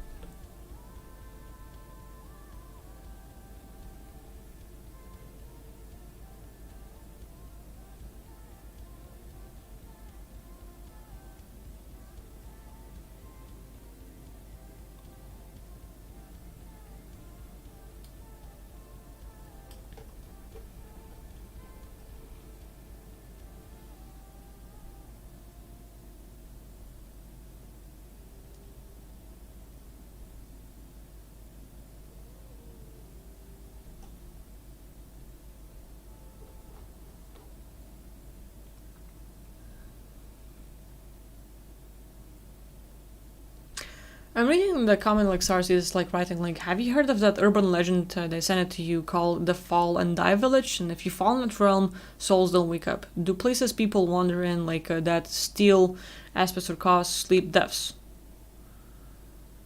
Okay, like, I'm not sure if I understand the question perfectly, but yeah, there are tons of realms. It's like each and every one of you, you're all godlike beings. Everything you can think of, everything you imagine, you can create it all. Absolutely everything. And while some of you have grown up and have seen how life can be harsh, you're trying to do better. You're trying to make sure, like, hey, life can be harsh and I'll try to be gentle. Life can be harsh and I'll try to be kind. And you're trying to just be different. Some people, they have abilities to get out of body. And they're like, hey, I want to get out of body and be a ghost and fuck with people. Because it's fun. It's just fun to scare people and stuff like that. And there are some of my viewers who are like that. They just want to have fun. And having fun for them is literally scaring people. Moving things around their house, like trying to gaslight them and stuff like that. Like, it's fun for him. So, different people, different aspects, different standards and stuff like that. Some of us like video games, some of us like anime, some of us like music and different things. And we all have different genres that we like and stuff like that. So, like, it's okay to be different. And with all those differences, some of us are like, hey, I'm gonna create a world where there are no more politics, where we're all free, where we're united, where I can just relax and finally remember who I was and finally get all my memories back and just learn and grow. And this is your goal, and this is perfect, and this is awesome. But some other people are like, I'm gonna create a world, and it's like a game. And I'll see how many people can go for it. It's gonna be like a little scam or like this little trap. So we have people here on Earth who are, let's say, scamming people online, who are like hacking and everything else, and like, we don't like them. People can get bamboozled too easy. And the same way, there will be those who will create their own realm and really try to do same things out there. Create a realm where they have their own rules, they have their own physics, and whoever ends up there will get in some sort of trap. So why not? And for them it's fun. So those places do exist. Like, if there are some like urban legends and stuff like that, like, so like it has to come from somewhere and all. So this is like when you talk about it, Sarsi, like, this is like first thing that I sort of like pops in my mind is like, hey, we are all creator beings and we choose what to create. Well, some of us who want to learn and grow and do something like that, it's cool. But some people will want to have fun, and they're like kind of having fun as fucking with people. It's out there. So like, just make sure you don't go to those places. It's like literally the best thing I can sort of say is you have to have your own standards of what you want to experience out there in the multiverse, of what you want to see, what you want to avoid. Do you want to be safe? Do you want more adventures? What are your standards? What are you up to? Like, you know, like, let's say you're looking for something online and you have tags, or like, you know, you want to find specific thing. So you go specifically, I want this. I want the synthwave music. I want this kind of movie. Like, I want The Matrix, not this kind of one, but this one. So you know exactly what you want. Imagine having this massive map, or let's say even like a phone, a little GPS, maybe having a little this watch on your wrist. You get out of body. You manifest this little thing on your wrist, like, okay, so here I am, this thing will pop out and I will see a map. It's gonna be holographic and it can be see-through.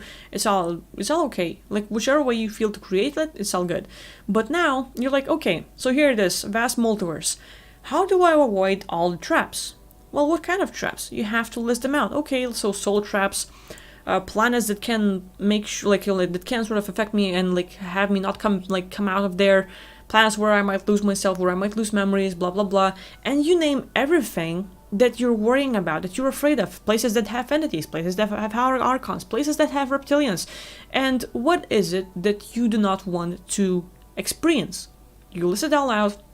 You're like, okay, here are certain things I want to avoid. Now that you plug it in, or like let's simply have a thought, it's showing in the map where you can find these places. So it's gonna show a spot, this is the enemy camp, this is soul trap place, this is this. And you're like, oh, bad places, traps, I don't wanna go there. You see where they are, you go the other direction. Simple. So if you have some worries about like some place that you cannot get out of, or some urban legends you've heard, or something else, you literally make her like, okay, I can see where they are. I have my own like little GPS or a map. You have your own comparisons. And again, like I've showed this before, but I'm gonna bring it up again because like why not? It's like really good way to show.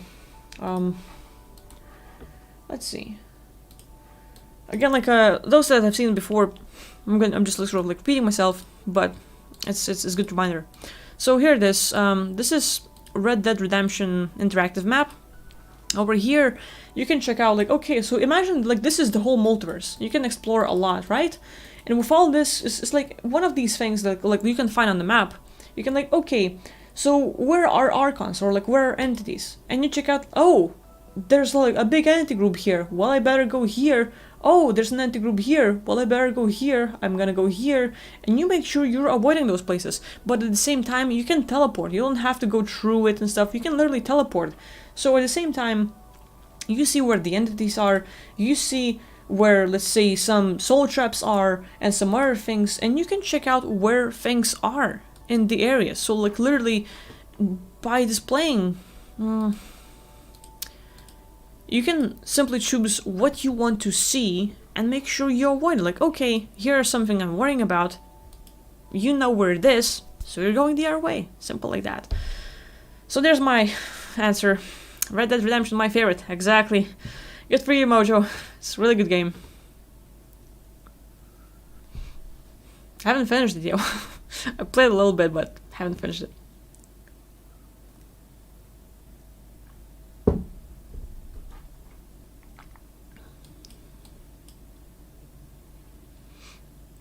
Stars is also asking, like, Akvila, what do you do if you don't want to be used as an information beacon?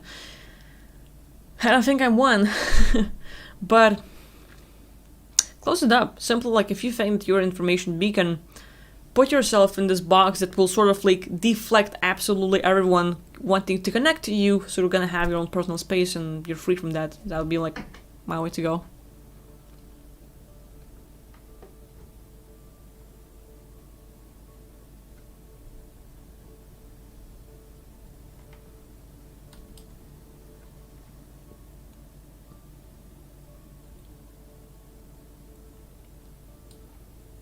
Oh, Timeless Soul has a good question.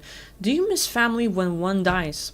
It can happen. Like, once your physical body drops dead, you know, while you might not have your emotions that, like, are messing with you, as in, like, you know, like, decays from Earth where you're worrying, where you feel fear and everything else, they still exist. Emotions are still there. It's all there.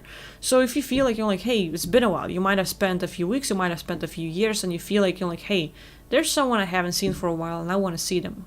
And you might miss them. It might be your pets. It might be your relatives. So you can definitely have this family like, hey, I miss my family and stuff like that. It's totally possible, and it's okay to feel that way. And now here's the thing: if people that have passed away, for example, like maybe your relatives, maybe your pets have passed away, and you're like, hey, I miss them. Where do I find them?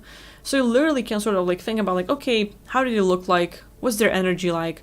And you basically create the standards. You know, like how you, let's say, program things that you want to get and don't want to get, so you're specific, like with what is exactly your family like, you know, like what are their traits like, their personalities like, their energy like, and their soul like soul part, or like no, like their soul signature. I would say not soul signature where you sign, but the essence of who the being is. Like for example, if you walk up to someone you love, and someone that's important to you, you feel them. You're like, hey, this is a being. I know them. Like you know for real. You can connect with them. You can sort of like read their thoughts, where you two can like talk, say same things at the same time. Like it's a common thing.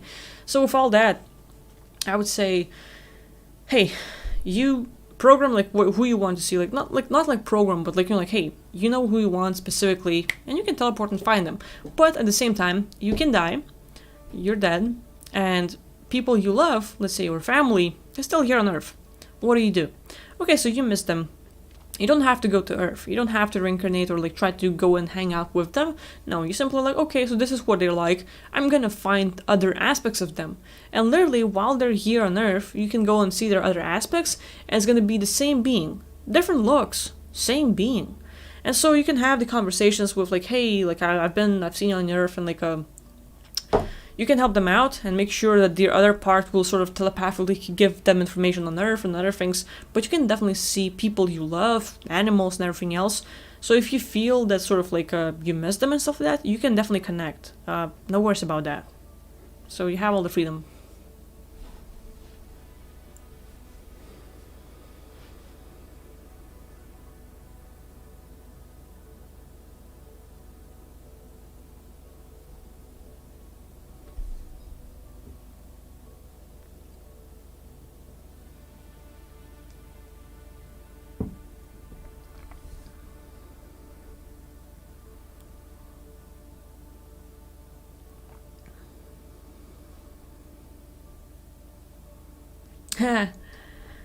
um, there's a Celtics asking like, what happened to you streaming Death Stranding again?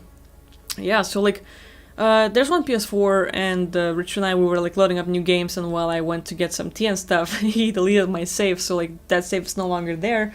But I set up making sure like I have PS4, and now I will try plugging in, like I said, like trying to stream PS4 on my PC and making sure like, you know, like it's I'm using the power, like let's say PS4 will have all the gaming, but like PC will be streaming for like, so we'll see if that works, because like it's much more comfortable.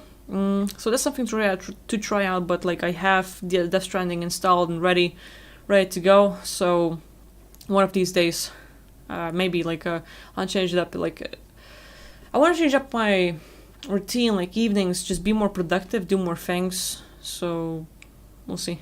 As in like do more things for myself, and like I've been showing some anime to Rich lately. We were watching Full Metal Alchemist Brotherhood. We just finished it recently. Now I was like showing him some others, and yeah, pretty much. Oopsie.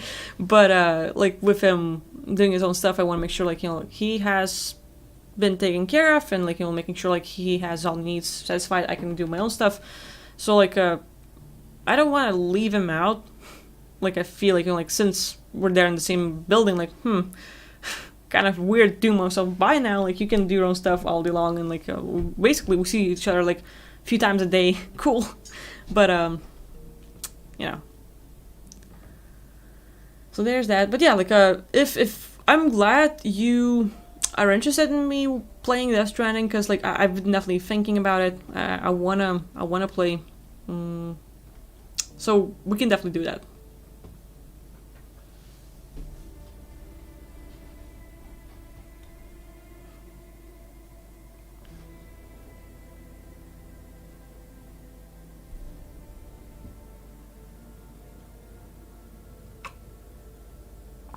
James Scott saying, Akila, I emailed you during the last giveaway about my past lives, but I haven't heard from you. Are you planning to do that? Yes. Jeremy, you're gonna get your session.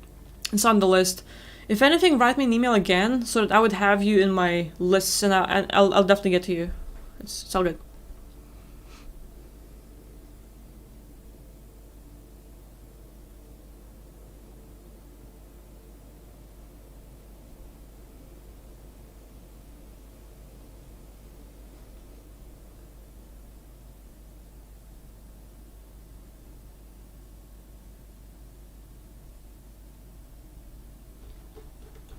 So, my chat dropped in the last quite a bit of comments and things you were talking about, so I'm right now, just sort of like looking at what else is at the top, just sort of like going through some comments and questions and try to answer that.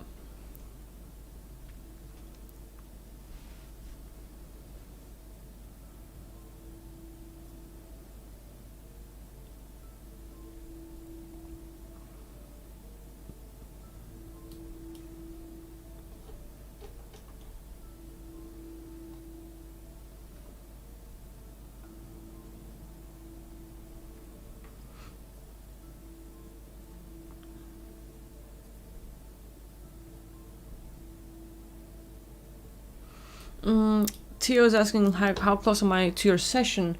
Let me check out my list.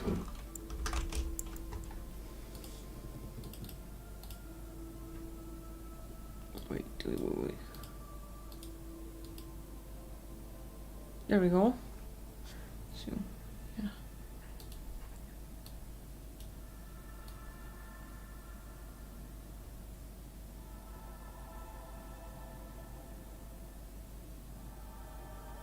Theo, I'll get you done on Monday or Tuesday, if that's okay. I'll try to get it done on Monday or Tuesday, and if I take too long, as in like you've been waiting a while, I might give you a freebie or something else.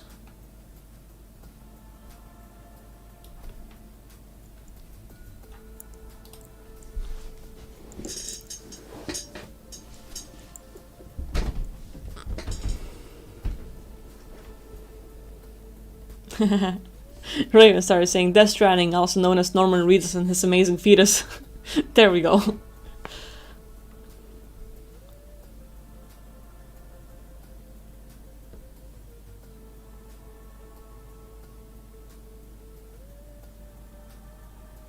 Yeah, Nika, I was saying, I feel it would be so cool if you could make a video about the people who were on Earth, then died, and you met them in the actual what their stories are, and what happened to them when they died.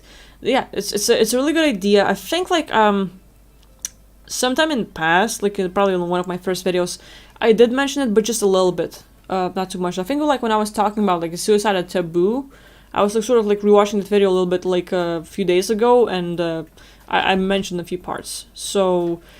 But good idea though. There's plenty of people, and like even like right now I am meeting, like let's say I'm doing sessions with clients and they want to meet their like relatives. Like relatives pass away and they're like, well, where are they? Are they like, did they reincarnate? Where they are? Like, are they safe and stuff like that?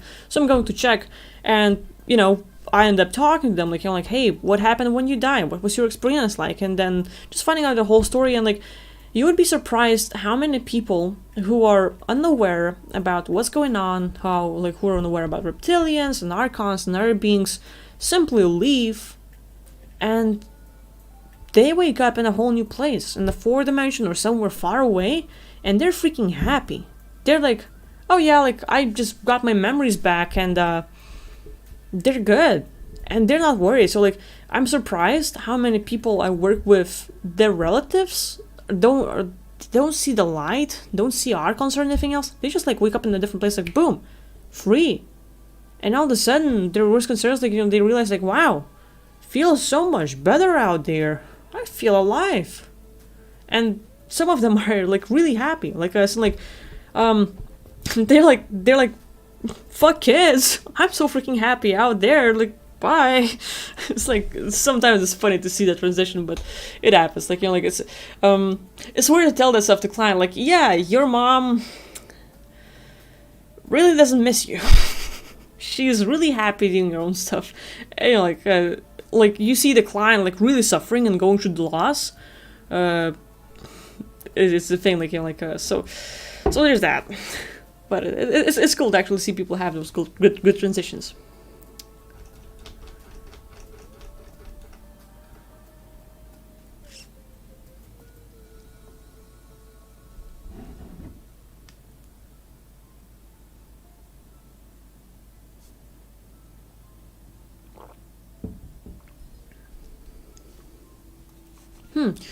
Mr. Mojo Resin is saying, when you leave your body, does your actual body spin, or do you just go straight out? I'm just going straight out. Like, even like leaving my body, if you're talking about the transition, where you're here and you either spin out, like roll out, or you simply like go out. For me, I just open my eyes and I'm in a different place. So like I don't even do the transition. I'm like already like somewhere in the middle of the game. But if it was like leaving, then it would be like straight out. But it is okay to try out falling and rolling and spinning and everything else. Different people, different things work. So like try out everything and see what works for you best.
Okay, Kitty Pearls is saying, help. Whenever I try to astral project, my eyes begins to twitch and I see colors or color forms moving and it forces me to open my eyes. Yeah, I mentioned this a little bit earlier, but at the same time, like some people might just be joining or like, just asking those questions. It's still okay. So when we're trying to astral project or simply like practicing, let's say getting out of body and stuff, our body will fight it a little bit.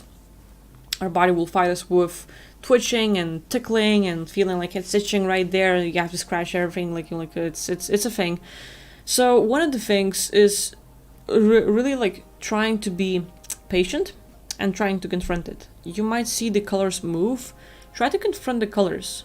Like having the colors is actually a really good thing because you can simply focus on that and try following it. Like try to sort of like wherever the colors move, focus on one of the colors and try to follow it, see where it goes. Like try to look deeper within, try to actually zoom in. And eventually, like some people, let's say there's this like I think like candle gazing is what it's called. You can literally like watch a candle, like like before falling asleep or before going to bed. You simply like you just have a candle right there. You stare at it and you don't blink. You're sort of like in this neutral place. You're just sort of like watching. And for a while you're simply like watching the candle, but after that like you blow it up, you close your eyes, and this image of the candle sort of stays within, like this little fire stays there, like mental image, right? And so you have your eyes closed, but you still see the sort of like this fire or like this little like bluish light, so you can sort of like focus on it, lock in, and with your eyes closed you still see it, and just sort of like nothing else, just focus on that light. Just focus on this, like within this bluish, maybe like reddish, whatever you're seeing, and just look at that. Wherever it goes, look specifically at it. But the thing is, you're gonna look deeper. It's kind of like a going into the tunnel, like focusing like from far away. You're finally zooming in and finally getting there, and boom, you get in to the point. Boom, you're out. Oops, you accidentally got out because like you were just like focusing and you went through the tunnel, and so it happens. So like really like trying to confront it, trying to confront the light you see, the colors would be a thing. If it is bothering you, I would sort of like look into, let's say, trying to audit it, trying to like, okay, seeing tons of colors, this is what it looks like, and like here's how I feel when I see them. Like maybe it like having to open my eyes when I see colors, and looking into why is it happening, how does it make you feel, are there any advantages, disadvantages, and you sort of like audit yourself on these subjects, but then you get into the truth of like, oh, so here's this thing, and you might get some realization or some release and some other things. So like it can definitely help. Like obviously like auditing that sort of thing would be possibility. But yeah, I was just sort of like confront one of the biggest things. Trying to confront it, see it, look at it, and see what happens.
So I'm still sort of like reading the comments, catching up with what you people are saying regarding the schizophrenia, just like looking at some of the things and uh yeah, like I'm still reading the part to where I took the break a while ago and some people were sort of like, hey, welcome back.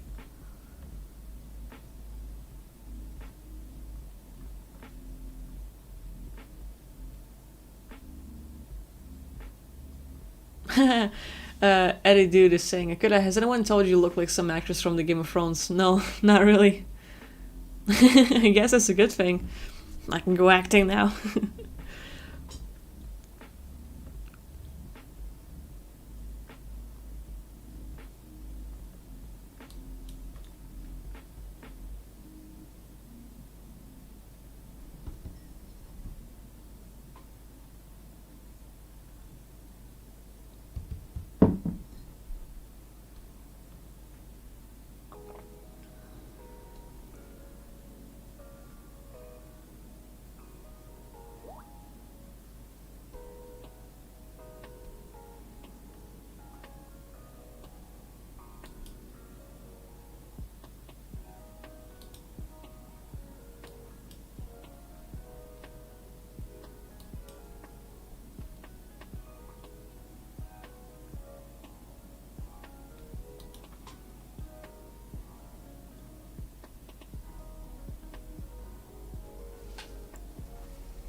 Still catching up with your questions and comments, people.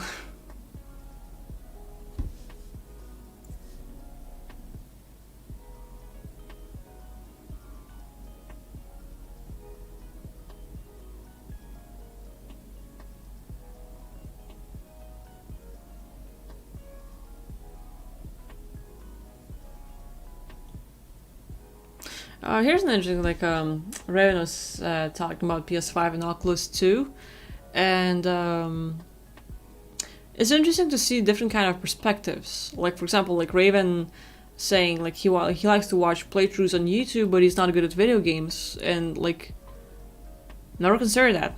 Never consider that people would actually have it like it. For me, it's interesting.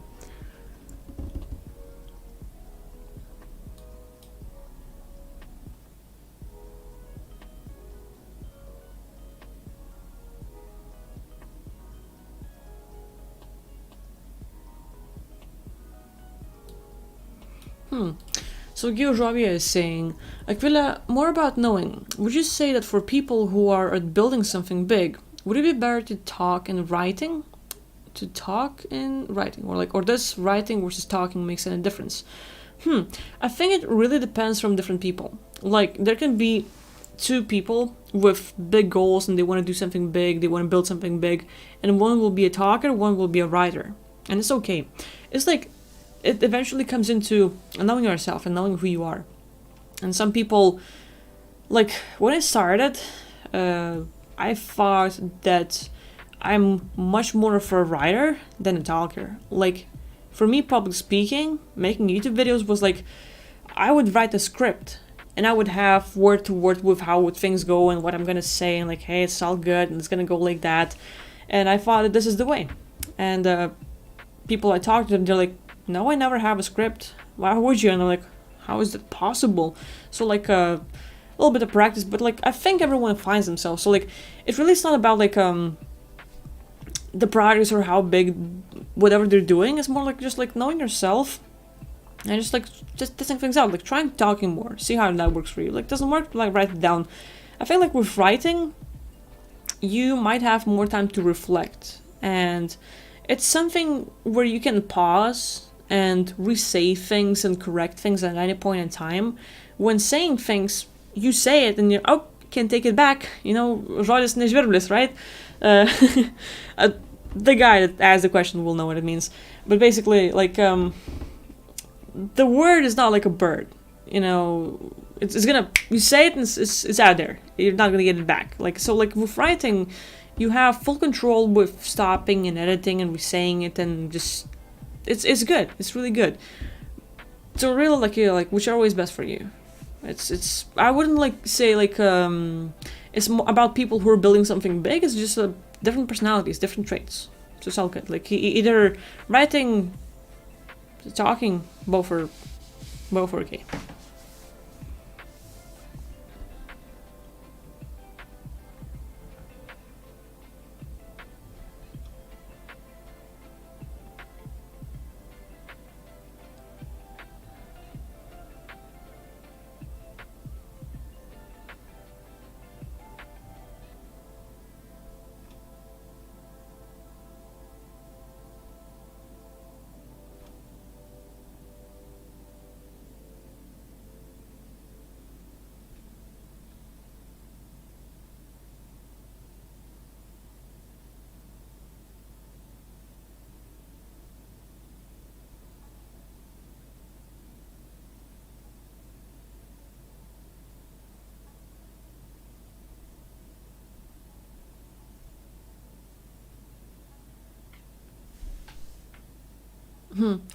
Um, Prinoman is saying the more you call to your power, they challenge you constantly, hence why it's called the game. It's 100%. Exactly. So the thing is, you will notice how each and every one of you, the more you work on yourself, the more you try to win in life, the more you're doing something to get better, you constantly will get hit in life again. And one day you will do great, next day it's gonna be bad.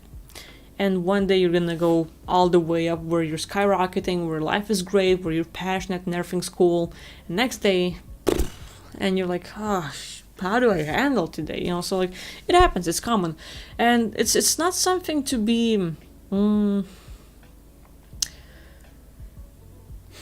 I don't know, like aware of and think like life is really bad. It's more like aware, like, hey, you are a player and you're considered a threat. You're considered a threat to where, hey, beings know what you're capable of and they're afraid of what you can do. And it's like this roller coaster because of what has happened throughout our whole existence in the multiverse. We get ourselves a name. We are knowledgeable, or like let's say, we're knowledgeable ourselves, like we know a lot.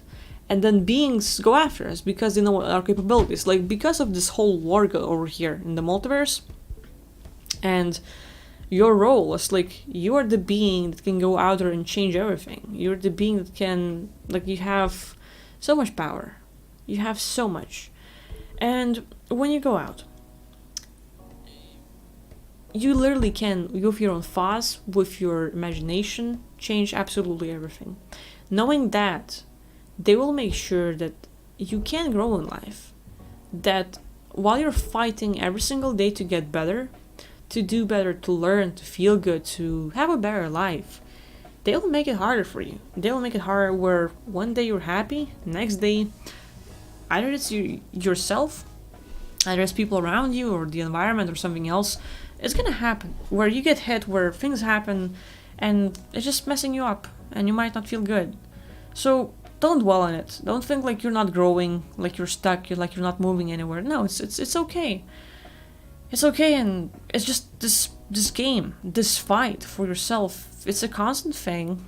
It's happening, and sometimes, we get crushed by life so much, by the entities, by people around us. We get beaten so much to the point where we literally are growing with feeling bad, wrong, and guilty daily.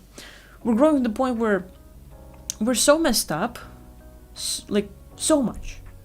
It might be our parents, it might be our relatives, it might be people from your work or your school or somewhere else. But there are people who have their own life, who have their own beliefs and believe that they know better. And they're trying to teach you, or they're trying to portray their own life or like their own ideas and ideals on you, and that's not working. But the thing is, you're a good being, so you're trying to be kind and you're trying to deal with it and you're trying to be tolerant and patient, but you're getting crushed a little bit here and there. And so eventually we grow into this point where we've been trying to adjust to the things and we've been victims. We've been tortured, we've been suffering to the point where we decide they've been making us wrong and you are trying to be right as much as possible. You're just trying to do one thing right. And if that one thing can be being wrong, you're gonna do it. So you're gonna be right about being wrong. And if your whole life you've had incident after incident, you've had people betray you, you had people ignore you, you had tons of things happening to the point where, like, hey, it's just gonna happen. You know it, Murphy's Law or this thing, and you expect it to happen. And because you expect it, because it's been happening to you so much, you will do it to yourself. And so we might call it bad luck. Oh, like I'm just really unlucky. There's so many bad things happening to me all the time. Part of us is what's been going on to us. But another part of us is that we became that as well. We started identifying that this is us, this is how life is. And in order to be right about something, we try to mess ourselves up. As in like, oops, got into a car accident. Oop, my tire is leaking air now. Or like I just lost my money, I lost my wallet. Or like tons of different things that can happen. And eventually like, why is this happening to me? Well, one thing is, third parties. But eventually it comes into the point where we've been messed with so much that we ourselves, like subconsciously, cause these issues to ourselves. And it's a thing. So like being aware of these possibilities and what's going on, like is a constant fight, and just the more you can work on yourself. Like, hey, ups and downs is a roller coaster, but you're just working as much as possible to help yourself to get better. And eventually you build to the point where like you have ups and downs, but it's not like hey, it's really good and then it's crash and you burn. You get into the tunnel where like you can handle, like, good times are great, bad times when they come, you can handle it smoothly. It's like, hey, don't blame yourself, don't dwell on it, it's going on, it's okay, like wait it out, let it be, and then you go in it. So like feeling bad it's okay to feel those ways. It's not like just don't try to be happy, or don't think about it. Like no, it's okay to suffer. It's not like it's a good thing, but it's okay to feel bad and then at the same time get better. So yeah, I'm not sure if I'm making sense, but just coming back to the subject that like it's this sort of like never-ending fight. Yeah, it's a thing. For those who are saying Rich is watching, he's sleeping. Rich is asleep, like, yeah.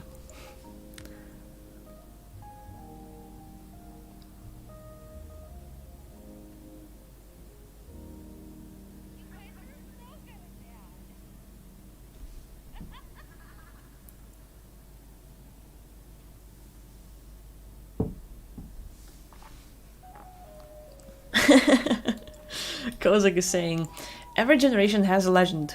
Aquila is that legend. Thank you. Appreciate it.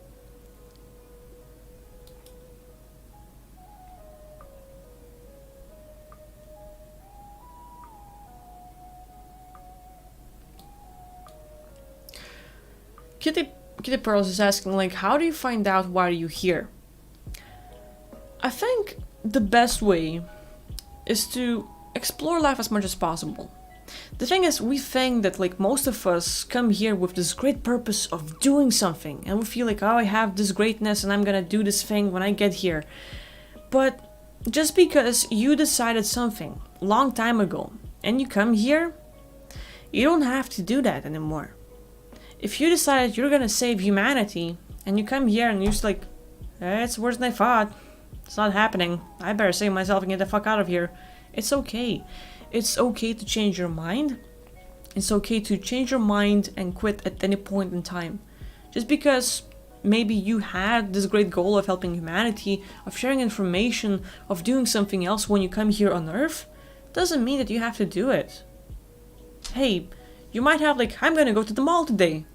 And then it starts raining or snowing or there's a storm and you're like, better not, I don't want to risk it. Or you don't feel like it. It's okay to change your mind if you don't like it. So when it comes to finding our passion or like why are we here, most of us want to find out what were we deciding before coming here. But we don't think about like, hey, it's okay to change your mind. It's okay that even if you had this great grand goal, it's okay to like quit at any time. So regarding finding why you're here, I would start with simply exploring life. Exploring like, hey, see what you like doing. See what's interesting to you. You don't have to do something big, something grand, something like help out humanity or teach others. No, find something that makes you happy. Find something that like makes you feel good. Even if it's like selling Smurfs. Doesn't matter. Do it. If it's something you like, go for it. It's not like all of us come here to actually like do something big. No, some of us come here because we want to experience things. Some of us are like, hey, it's gonna be here. Or we might have been forced to come here. So there are like goals on why are we here. And at the same time, well, besides, if it wasn't like into like, let's say, trying to recall your past lives and looking into, let's say, past life regression where you do remember like, hey, here's this moment in life where I can know why am I here. Did I get trapped? Did something else happen? You know, like, if you ask yourself, like, why are you here? What's the first answer you get? The very first thing.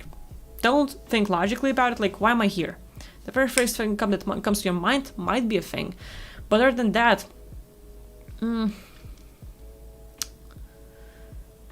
I think it is okay to find it out as you go. Like, as you're living, few years might pass, and, you know, you're just looking for something that, like, makes you happy. And throughout your life, you might realize that goal as you go. You might like, hey, I really enjoy helping animals. I really enjoy helping them out. And saving them and stuff like that might be your call. And it's okay to have a reason while you are here to think of it. Hey, like, this is something I admire, I like doing, and my goal for now, something that I'm into and why am I here right now, is because I feel this way. And it's okay to, you know, like, have like, hey, I'm just gonna do this thing for a while, and it can shift at any point in time. So, like, one of those things, like, catching up as you go. It is totally okay to just be right here, right now, and go from this current moment.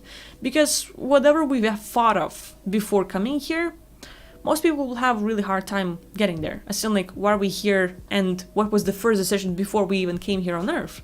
If most of us can recall it, it's a thing. So, like, one of those things, like, you're like, hey, passive regression, just trying to remember past lives and moments before coming here would be great, but for most people it's kind of hard.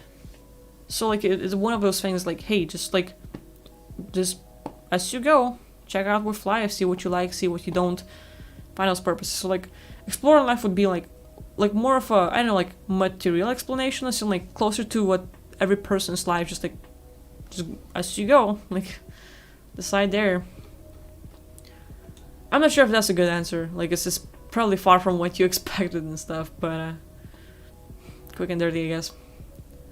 So, Timeless Soul and also Sage, thank you for the donations. Appreciate it.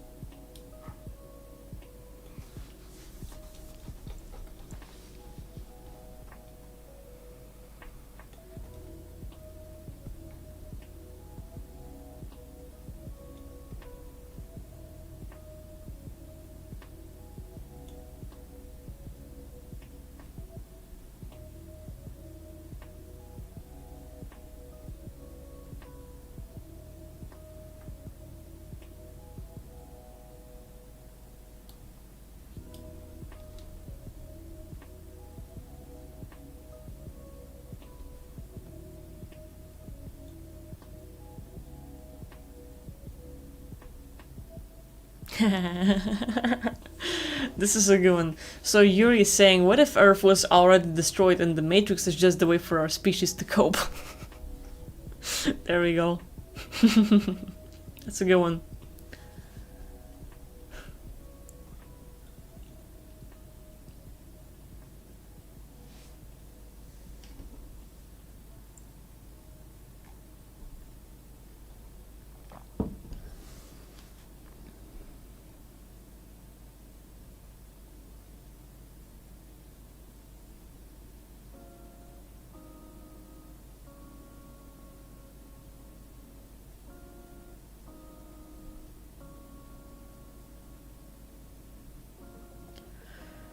So, I've been live for about 2 hours and a half, and it's 40 minutes after midnight my time here.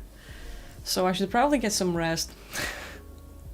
I'm like, I can talk more, but I'm like, it would be good for my body to just snooze out and stuff. So I might wrap it up for now, but I definitely like probably will tune in. Definitely, probably. It's not going in the same sentence. But I think I will be streaming tomorrow as well. I'll have to make sure like I pay my parents a visit because they have a day off on the weekend together, first time in a few months. So like seeing them would be good. So yeah, like I'll make sure like I adjust my time, but you know, I'll try to tune in tomorrow as well, like and stream. And yeah, everyone, thank you for watching, for being here, for all of your love, attention, support, and everything. Like, hey, it's just amazing. Like I never take it for granted.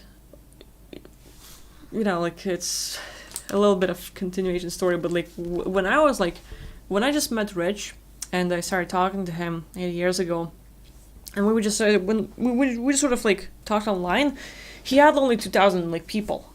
And for me, it was this massive number. For me, he was the most popular person in the multiverse. Like, he's that, like, oh my god, he has 2,000 people following him. Can you believe that? And for me, it was a big deal, you know? And he gave me free courses. He gave me other things that sort of, like, helped my life. And when I was living in the state where my life was crap, when I looked up to him, like, I was like, say, you have thousands of friends. And I was jealous of that. Like, I felt like I'm so alone. And I didn't think that he would ever understand. And I've come to the place where I have so many of you watching my videos, talking to me, being here for me, sharing your own stories. And then I think like it's just the most amazing thing. Like, this is something, I don't know, like, I was jealous of when I was like much younger, like when I was 14, like, you know, like, damn, people have so many friends online. And now I have that, and I just really appreciate you all of you being here, watching my videos, talking and everything else. And if it wasn't for you, I wouldn't be here. If it wasn't for your questions, like if no one was actually like doing those like Q&As, like asking me questions and talking, I wouldn't be here. Like, I would be like feeling weird and trying to probably play games and like, you know. And now I actually feel like because of you asking those things, I can talk it out, and you have me express myself to the point where my stories or like whatever I'm saying might help you out, or like some people out. So like, I just find it the most amazing thing, and I really appreciate it. So like, again, thank y'all for being here, for tuning in, for spending your precious time listening to me. And you know, like, I just hope that like what I'm doing gives you some sort of value, and I'll just keep on doing that and try to do as much as possible to share as much as I know and give you all my best. So that being said, I hope you have a wonderful day, evening, morning, or whatever it is for you out in your world, and I will see you soon. So thank you for watching, and we're gonna wrap it up for now. Bye-bye.